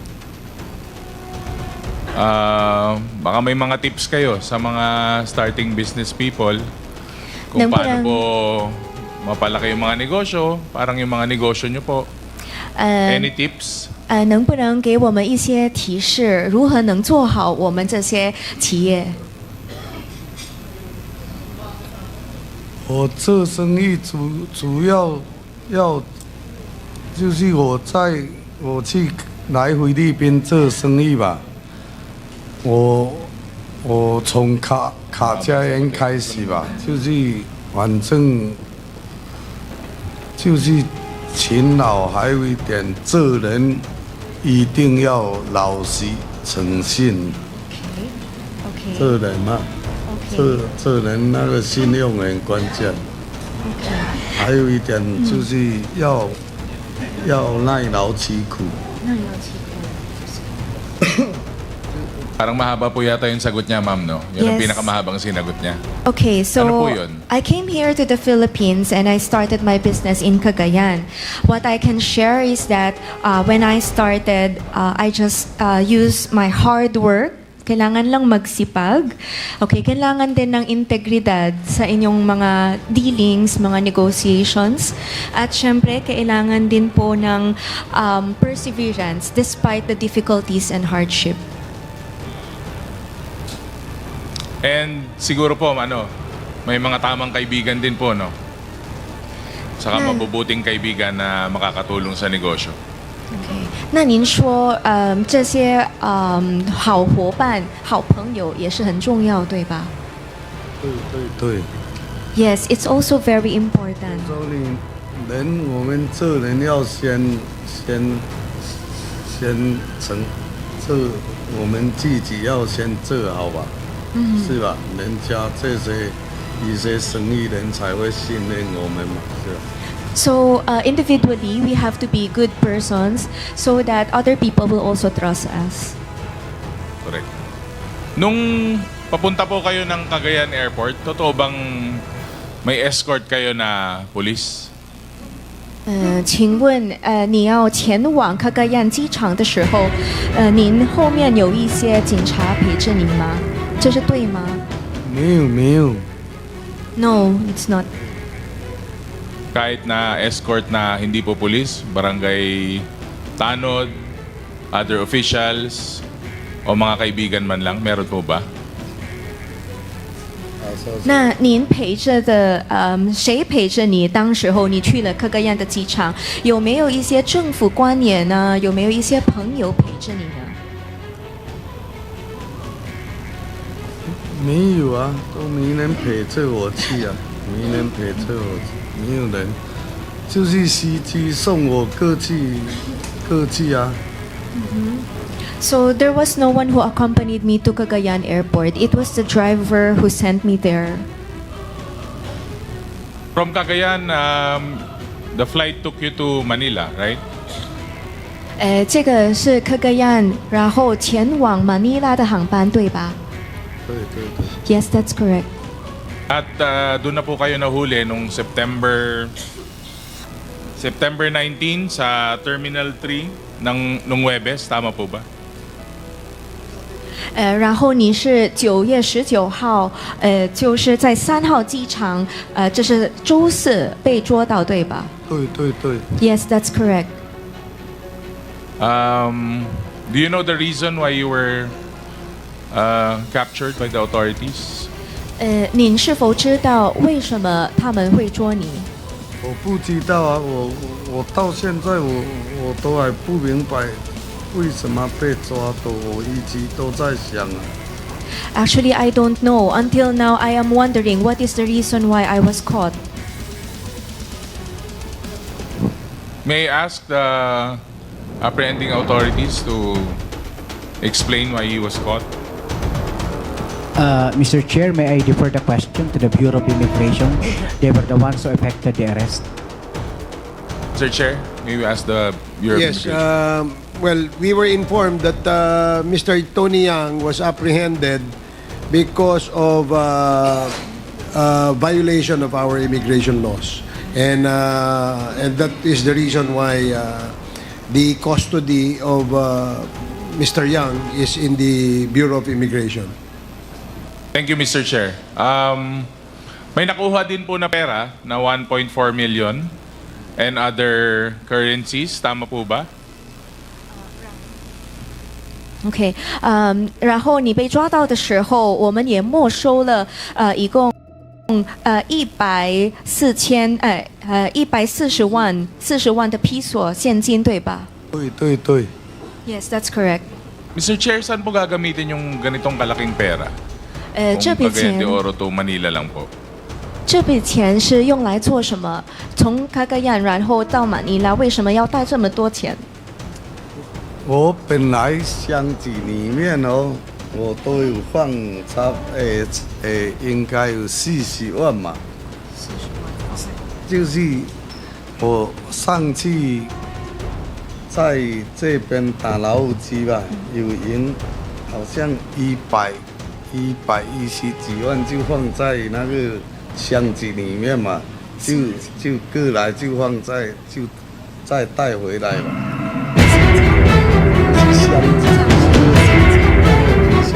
那个箱子。 Okay, so I think that money is the one that I won from the slot machine. That was around 40万。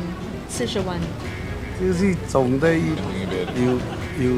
140万嘛，就是本来我有40万。 后来有赢100万也放在箱子里面。So I put inside the luggage.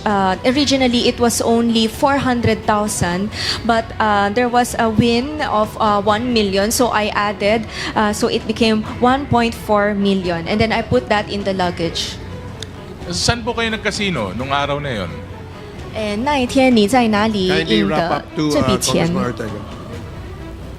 就是因为我回去一天再回来吧，在欧加达，在欧加达。 I got it from Okada.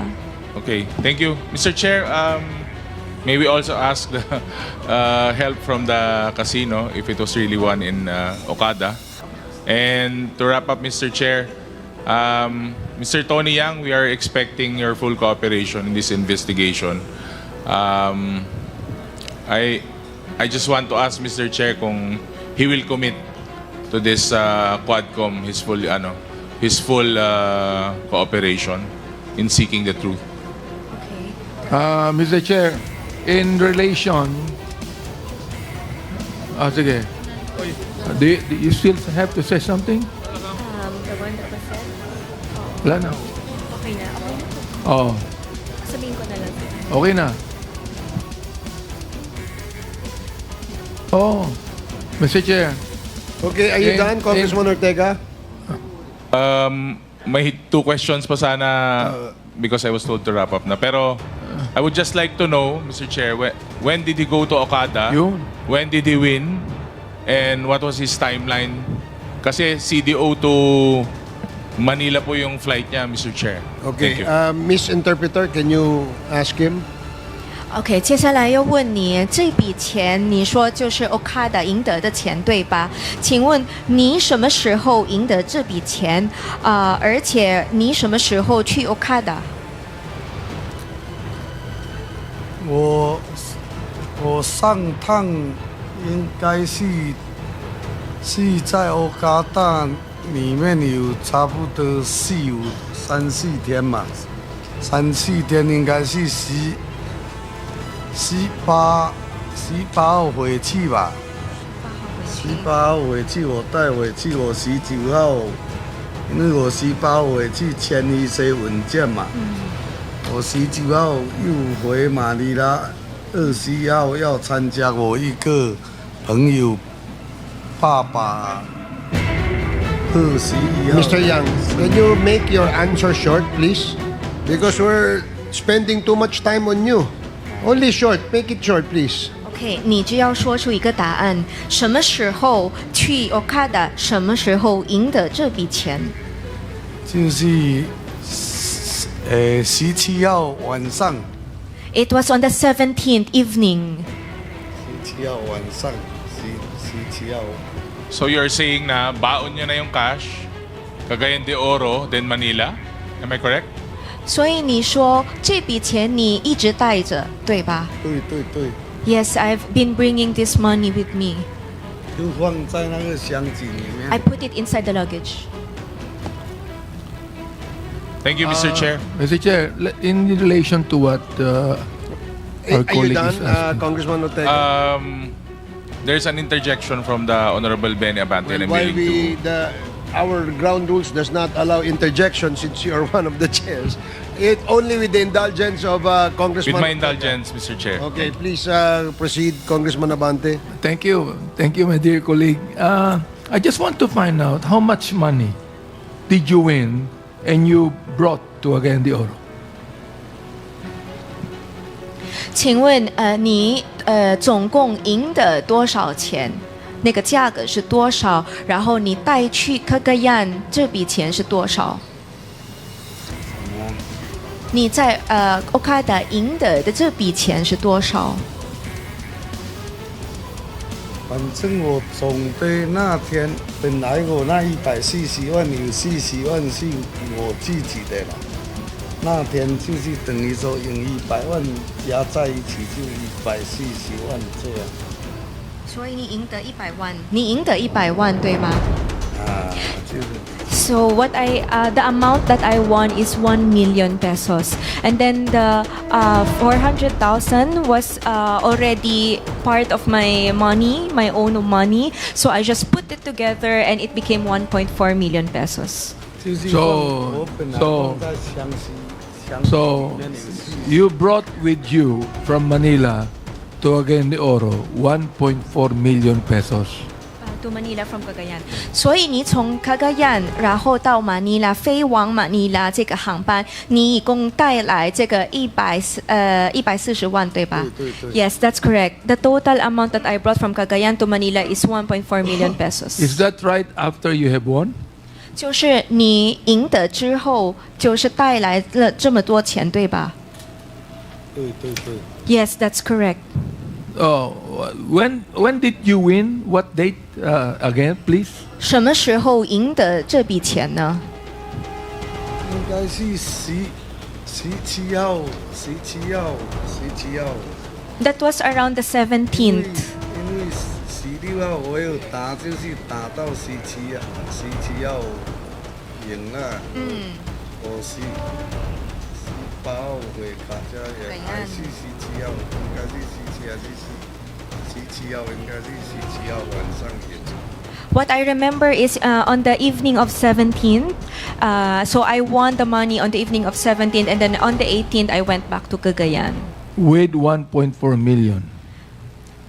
你赢的是一共是100万，对吧？对，100。It's only 1 million pesos. Oh, can you ask him if he can teach me how to win? 能不能教 Let's 他 ask him.？能不能教他 Because 如何 he's very- 赢得这笔 He's 钱？ very lucky. 就是在老虎机如何能赢得这笔钱？他这种老虎机吧，打有时他会中那个，就是晚上 Okay, finish. You just have to press. Okay, that's it. We only up to 12 midnight. Otherwise, you pay for all the dinner.